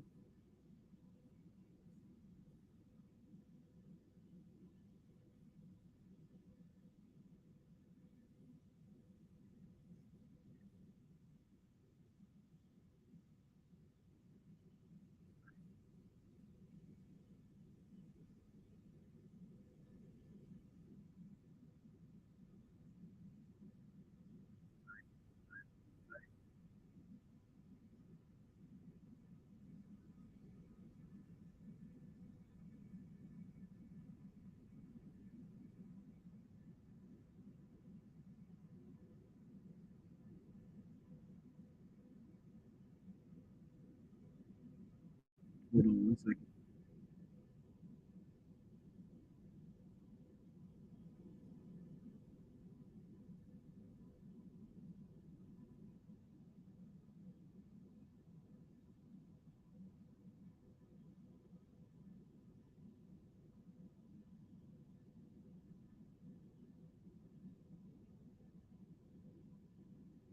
Okay, so that's another tribe.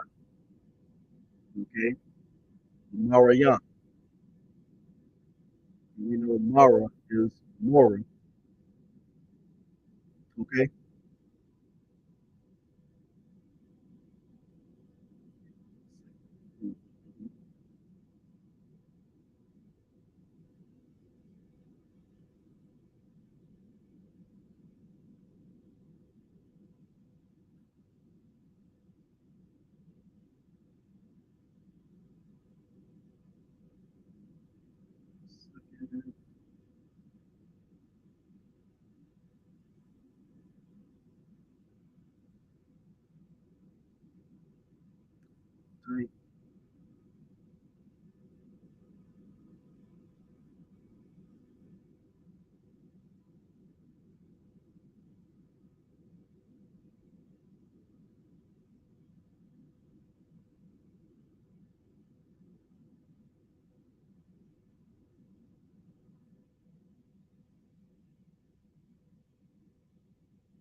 Hold on.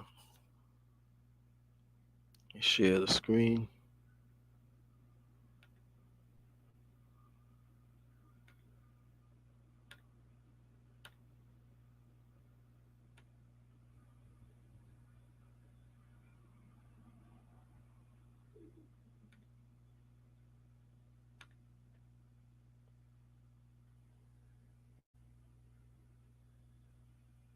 Oh, that's the wrong thing.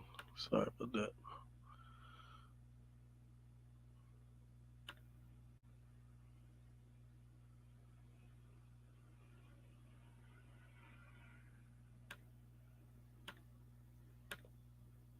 Don't go anywhere.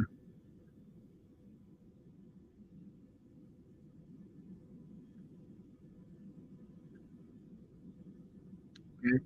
So, oh yeah, got some people who joined in. Hey, peace. And Islam to peace. I am Kiara. Thanks for joining. Yeah, so, okay, so we're reading here. And these people said the first Spanish explorers of the area identified our ancestors as the Serrano people, the Spanish term for Highlander. Many terms have been used in many languages to describe our people. We use the word Marayam, the people of Mara. to describe all peoples today known as Suriname. The name Yahaviatam, Yahaviatam, the people of the pines, refers to the Suriname clan of our progenitor, Santos Miguel. As a result of colonization, our tribe is modernly known as the San Miguel Band of Mission Indians. The name San Miguel comes from a Wahhabiyatiam leader known by his Spanish name Santos Miguel. The term Mission Indians originated from the 21 missions established by Spanish settlers along California's coast between 1769 and 1823 from San Diego to Sonoma. Okay, so there we have these people here. Okay, the Mara, Maara. Okay, well, it gets better.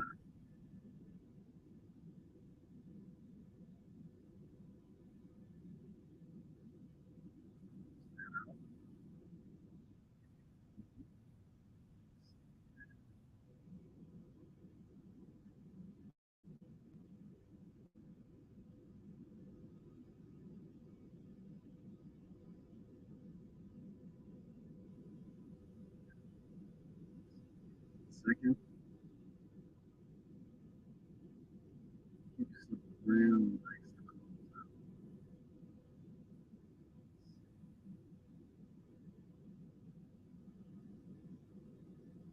Mm-hmm.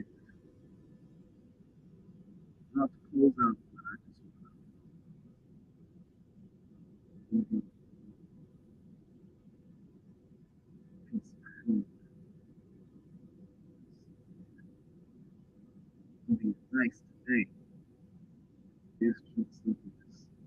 Sharing lots of stuff today, boy. Let's see.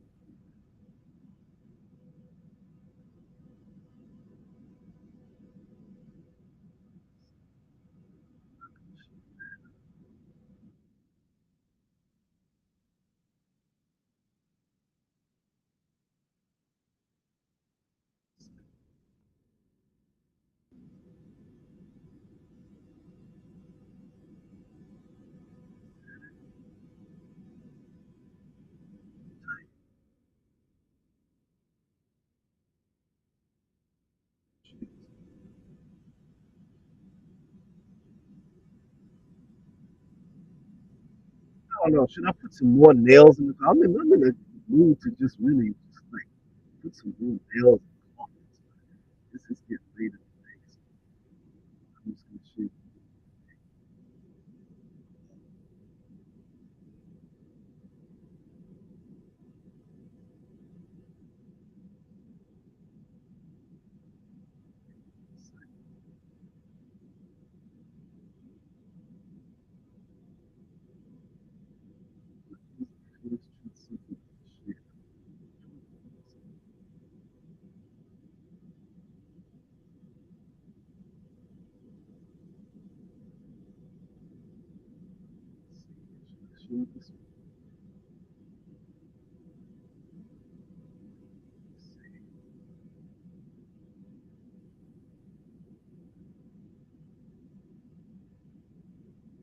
Okay, don't go anywhere.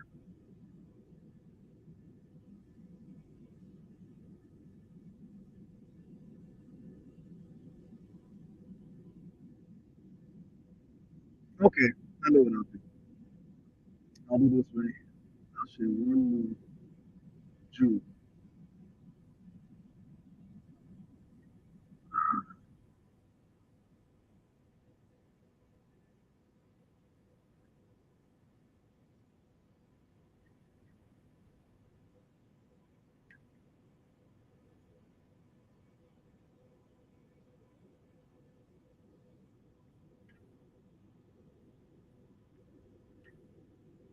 this will be the last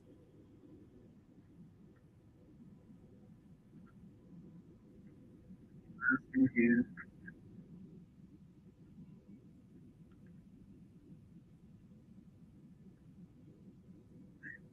Many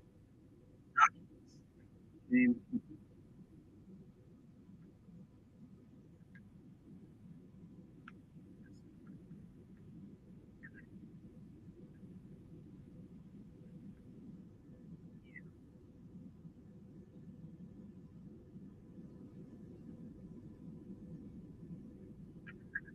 Okay, so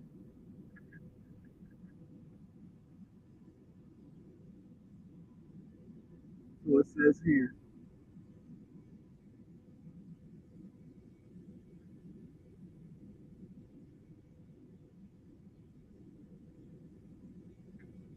Okay, so this is another Moor tribe.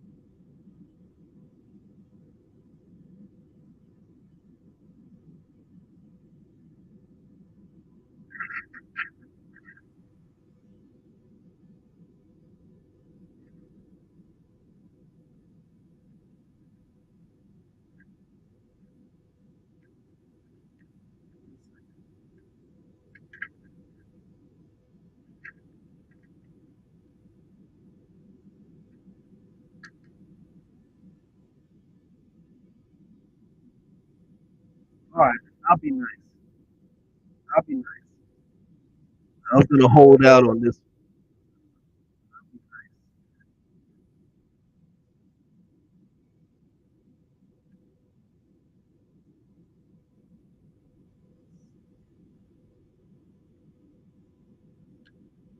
be nice.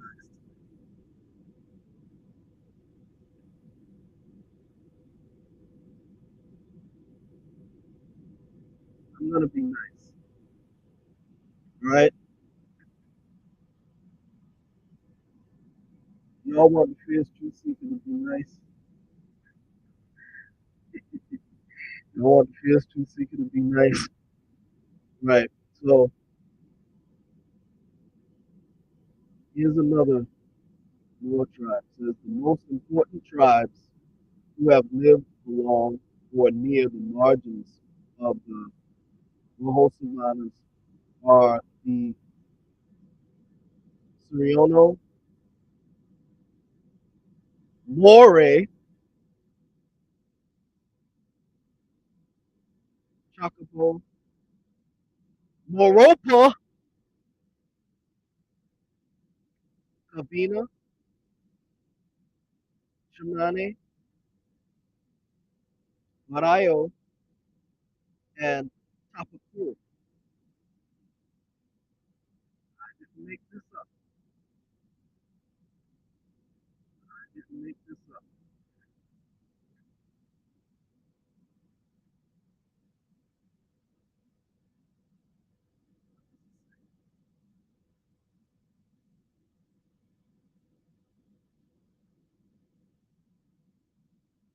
It's important tribes who live along or near the margins of the Savannah are the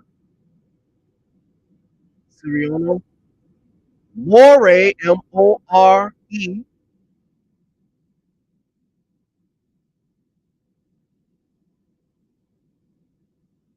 Moropa, Maropa.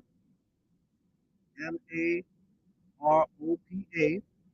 remember, what was the land called when Atlantis fell? The first land to rise up was Upamoropes, like the Moropa here, Upamoropes, which was where you get the Moor from. Okay, And on that note, I will close out.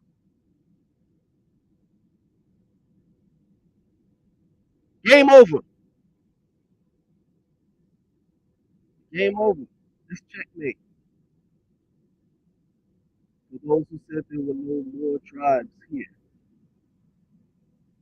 that's checkmate. Look at it again.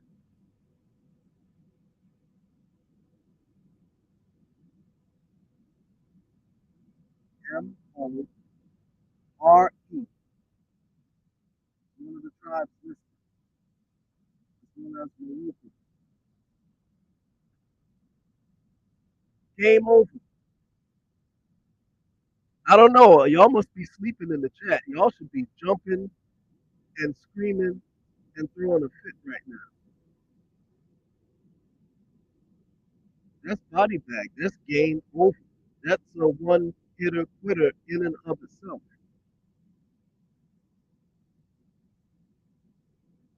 Okay. And on that note, I'm done for the day. And I'm going to close out. And I thank you all for joining. Those who feel inspired to leave a donation, you like what you heard today. Again, there's a lot more where that coming from. I'm not even sharing half, not even sharing half of the information that I got along these lines. Okay, people think I just be selling wolf tickets when I say that there were tribes here called Moor.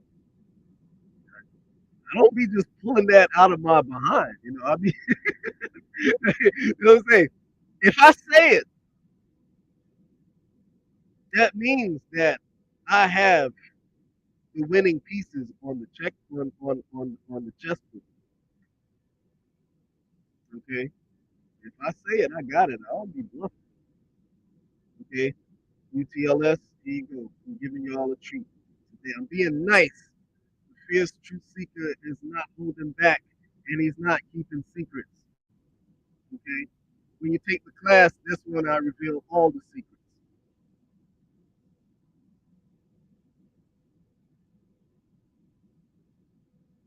Can you see that? UTLS,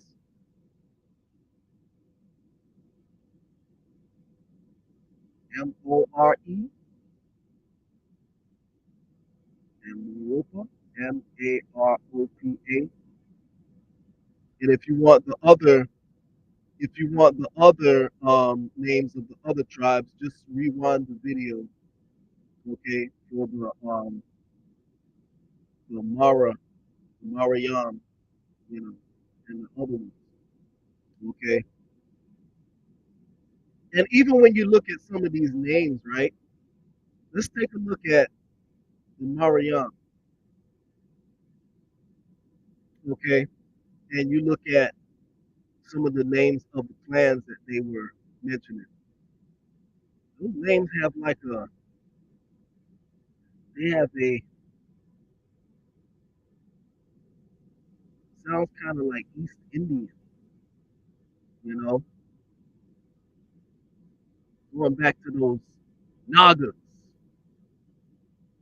you know, another subject for another time.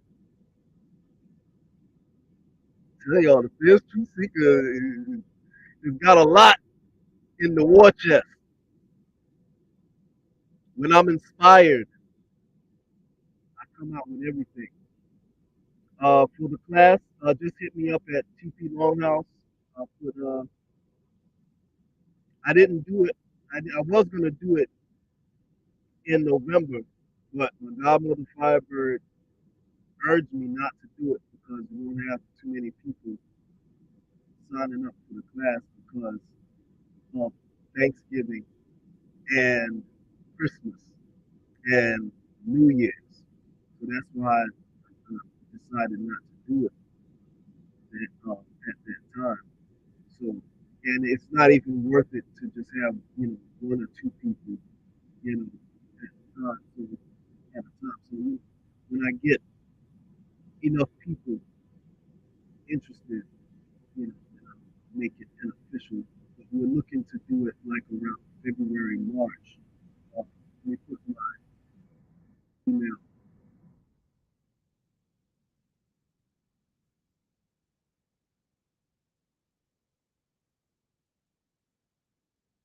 That's my email right there. Oh, well, thank you. And my wife was just showing me in. And I have T-shirts as well. The original landlords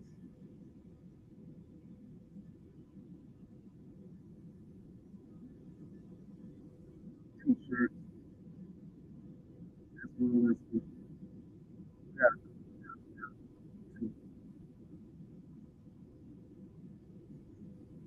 oh, thank you.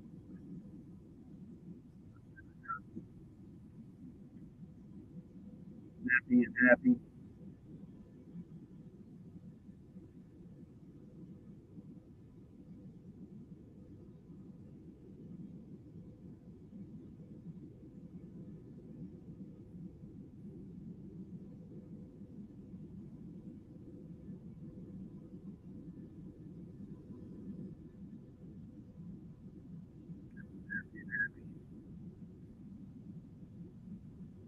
Thank you.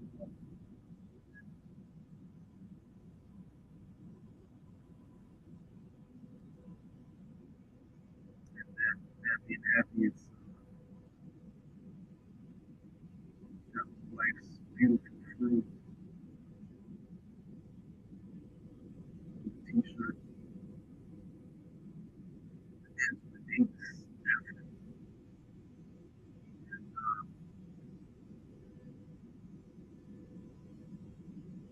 Well, Corporate Assassin, nice. Well, thanks, man. Glad you like those.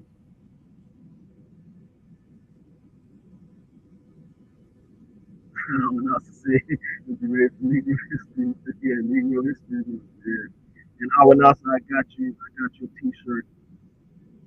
Should get to you by next week. Wrapping it up. Wrapping it up as we speak.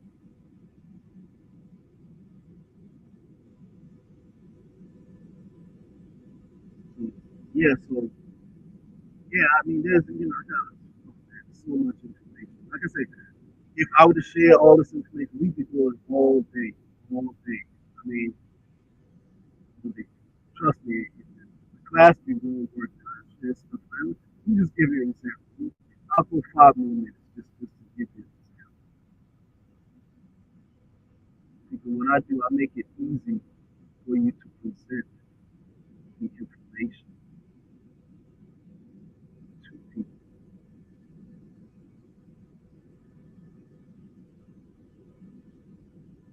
Because a lot of the information that I compiled over the years was the result of debate. You know, that's how I know how to present stuff.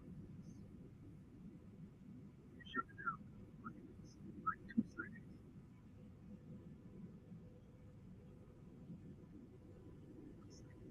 I'll be nice. You don't want me to be nice and share a couple of more minutes. Who wants me to share a little bit more? Who wants me to share a little bit more? Y'all ready to cut it, call it quits for the day?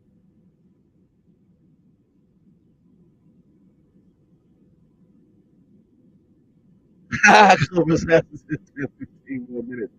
I don't know. I'll do five. Let me see. I'm gonna try to go through some stuff quick.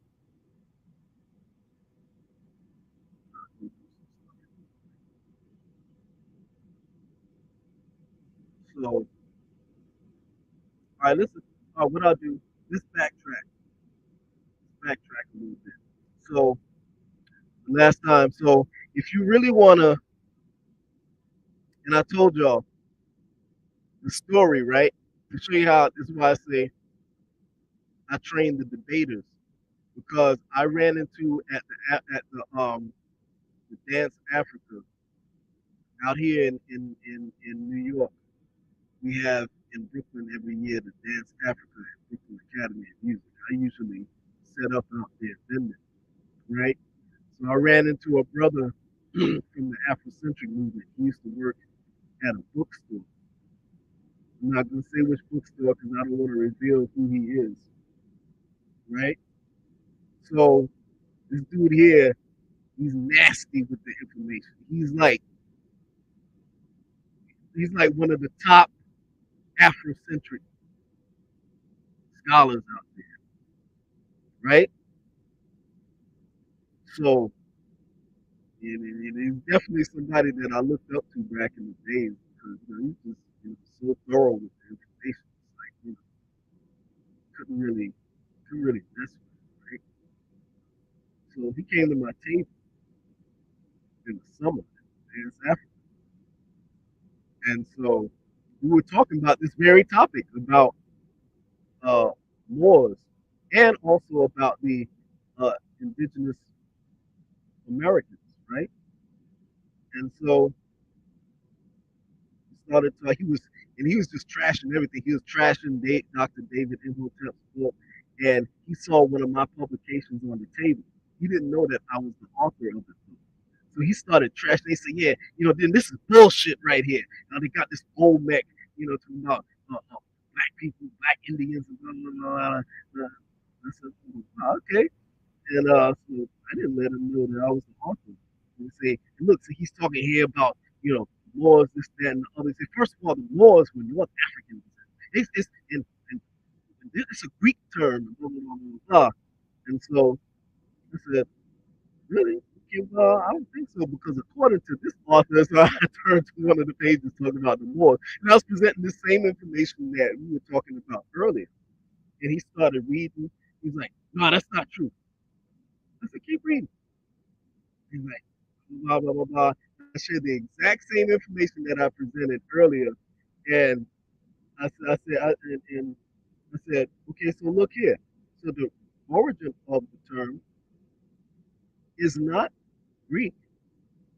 And I started telling them about, first of all, when you trace the word Moor, its origin is not with the Greek. Okay? So I showed them the information. I'm not going to go back.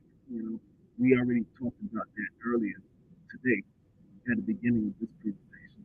But to make a long story short, I shared with him that information. I talked about, and I also talked about the Mauryan dynasty. And I said, okay, well, you have the Mauryan dynasty. And he was like, and he looked, and I started, making the connection with the Moor clans, and this, that, and the other, and the Amorites and the Amaru, and doing it, real thorough like that. And he looked and he said, no, no, no, this is bullshit! This is bullshit! This is bullshit!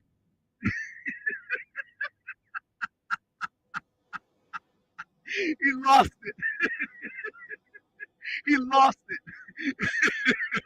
He lost it. You know. He was, and my father was there. He was at the table. And my pops was like, "There's always some Negro naysayer." And I said, "Don't worry about it, man. Watch it, watch it, get it." I said, "Watch this." He said, because he was talking a lot of trash. He was like, the thing is, there's no proof, there's no evidence of any bones being in America prior to what's it, Lucy and another whole bunch of nonsense. Like, and the term law, blah, blah, blah. I said, you gotta be able to talk this, you gotta be able to produce receipts. Like I said, he didn't know I was the author. And my dad was like, always some motherfucker, you got some nigga to say. I said, no, no, I'm great. I said, because I'm about to get the receipts. And I got the receipts, you know. And boy, when I started reading off and tracing the whole where the term Moor comes from, and giving the timelines, and the how the pieces of the dots connect together, man, he is a bullshit. Man, I was rolling, and he ran out of there. He made an excuse. why he had to go. And man, yo, my pops was rolling. He said, God damn. I said, I told you. I got him. I couldn't believe. I thought for sure he was gonna try to go in some more. Like I said, this is a thorough. He's known in that whole circle of the whole Pan Africanist, Afrocentric. I'm not gonna say his name. I'm not gonna say his name, but he's one of the top dogs. Okay, studied under the best of them. Okay, he's one of the top dogs, and man, he's lost it. He's lost it. You know, but I'm saying that's why I say, I can train the debaters. You want to shut a mofo down? I got the stuff for days. But anyway, so let's look at some stuff right quick. I'm gonna pull this up here.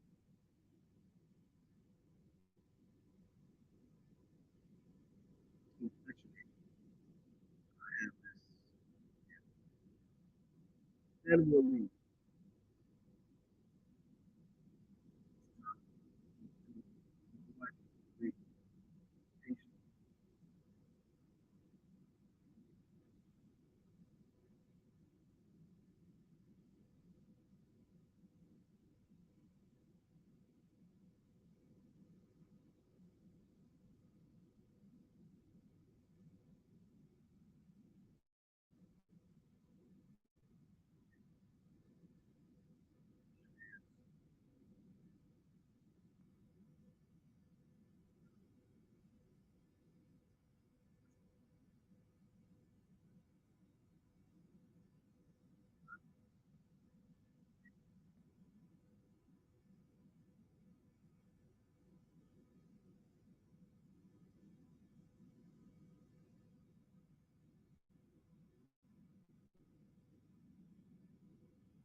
Okay, is this the one? I think this is the one.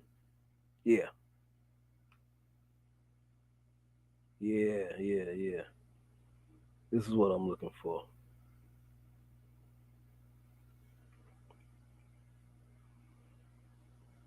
All right, I'm gonna be nice, man. I'm gonna be nice. I'm gonna stop holding out. Since y'all are so nice today, y'all are leaving nice comments in the comment section. All right, I'm gonna be nice. I'll be holding out. I'm just gonna be nice. All right, I don't be BS when I say that. I'm gonna be nice. All right, so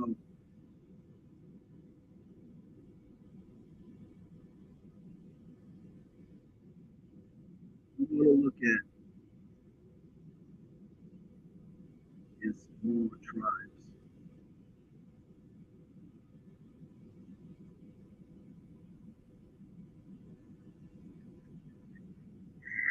All right, so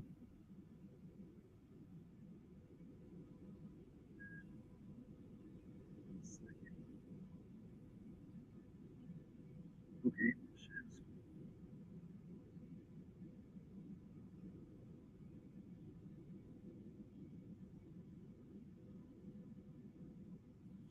screen.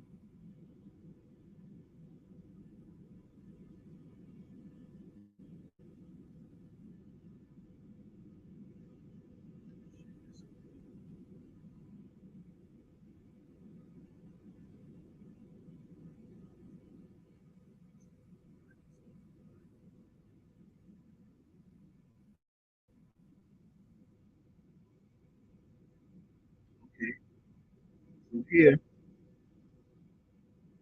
there's another tribe.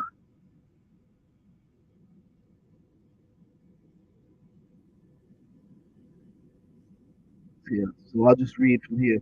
This is in marked contrast to true aquatic tribes, such as the Wato of the Upper Rio Paraguay and the Mora, Mura, of the Lower Rio Madeira, who live most of their lives in canoes.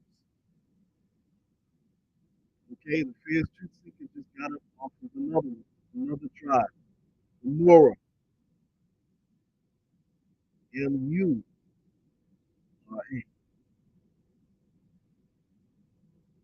I told you I would be selling wolf tickets. See, but the fierce truth seeker is just now revealing this stuff. Because like I say, people will misuse the information. That's why take the class, share it with those sincere people. Yeah, look, yeah.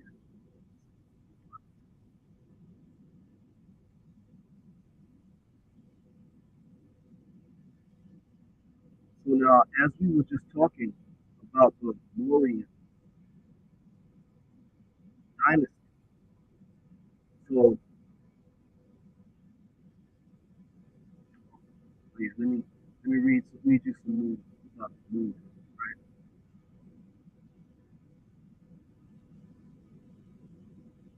It says here the Moor occupy vast areas in the hydric complex of the Diera, Amazons, and Puras rivers.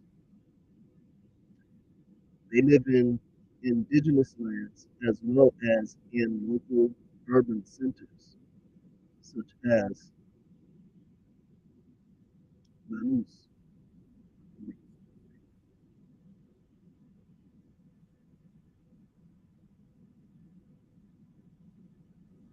such as Manaus,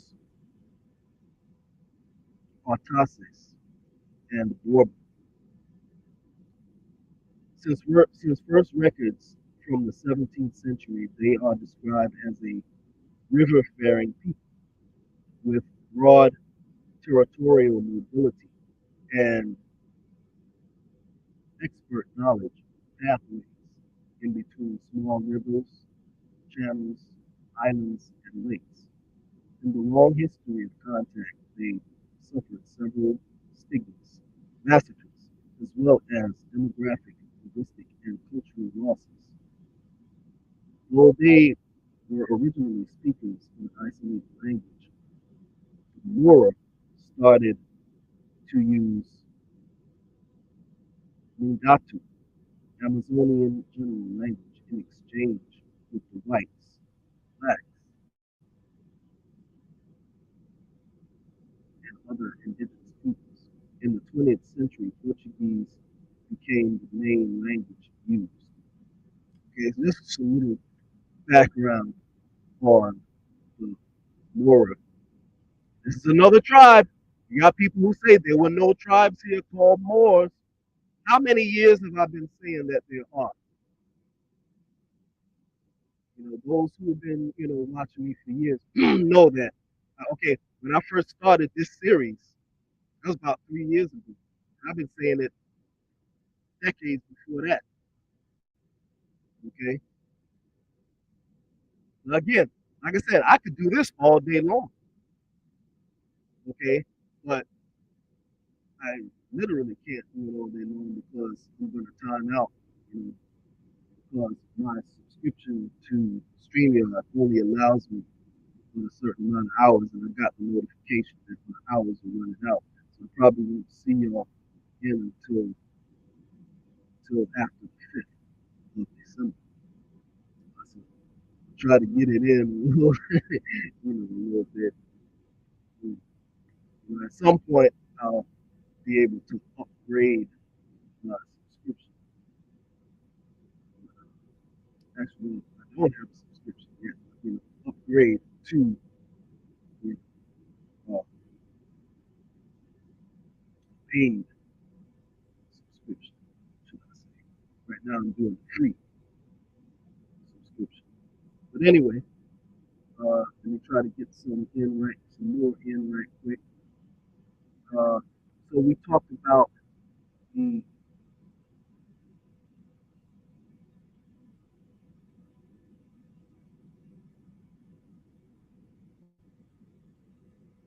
Let's skip that. That's more background on this particular tribe.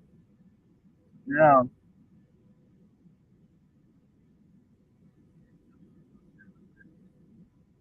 another tribe.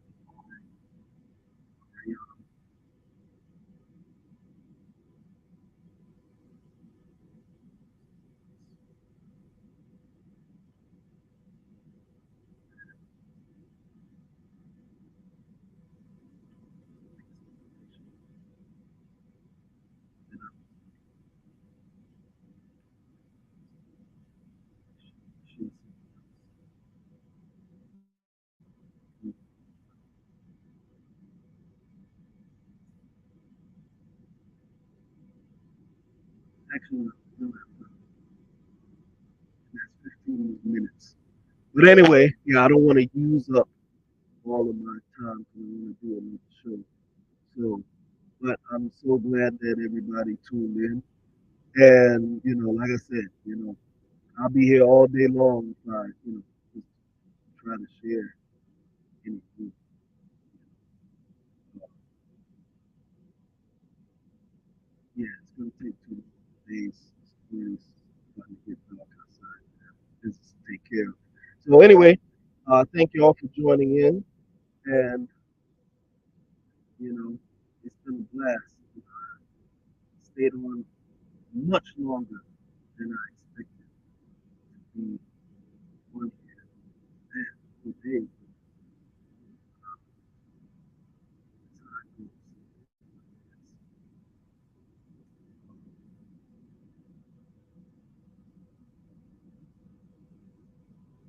For those who feel generous enough to give information, this is information via PayPal and Cash App.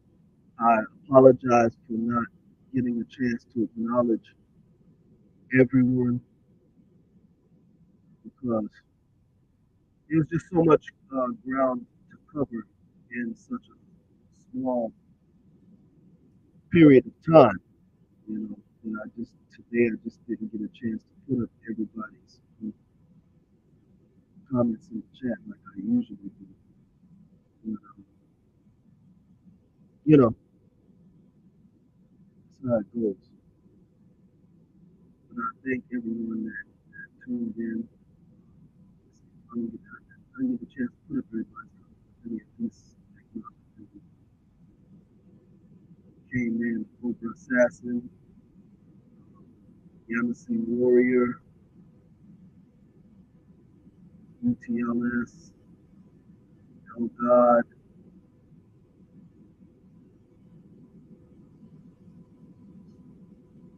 Amanasa, The New Code,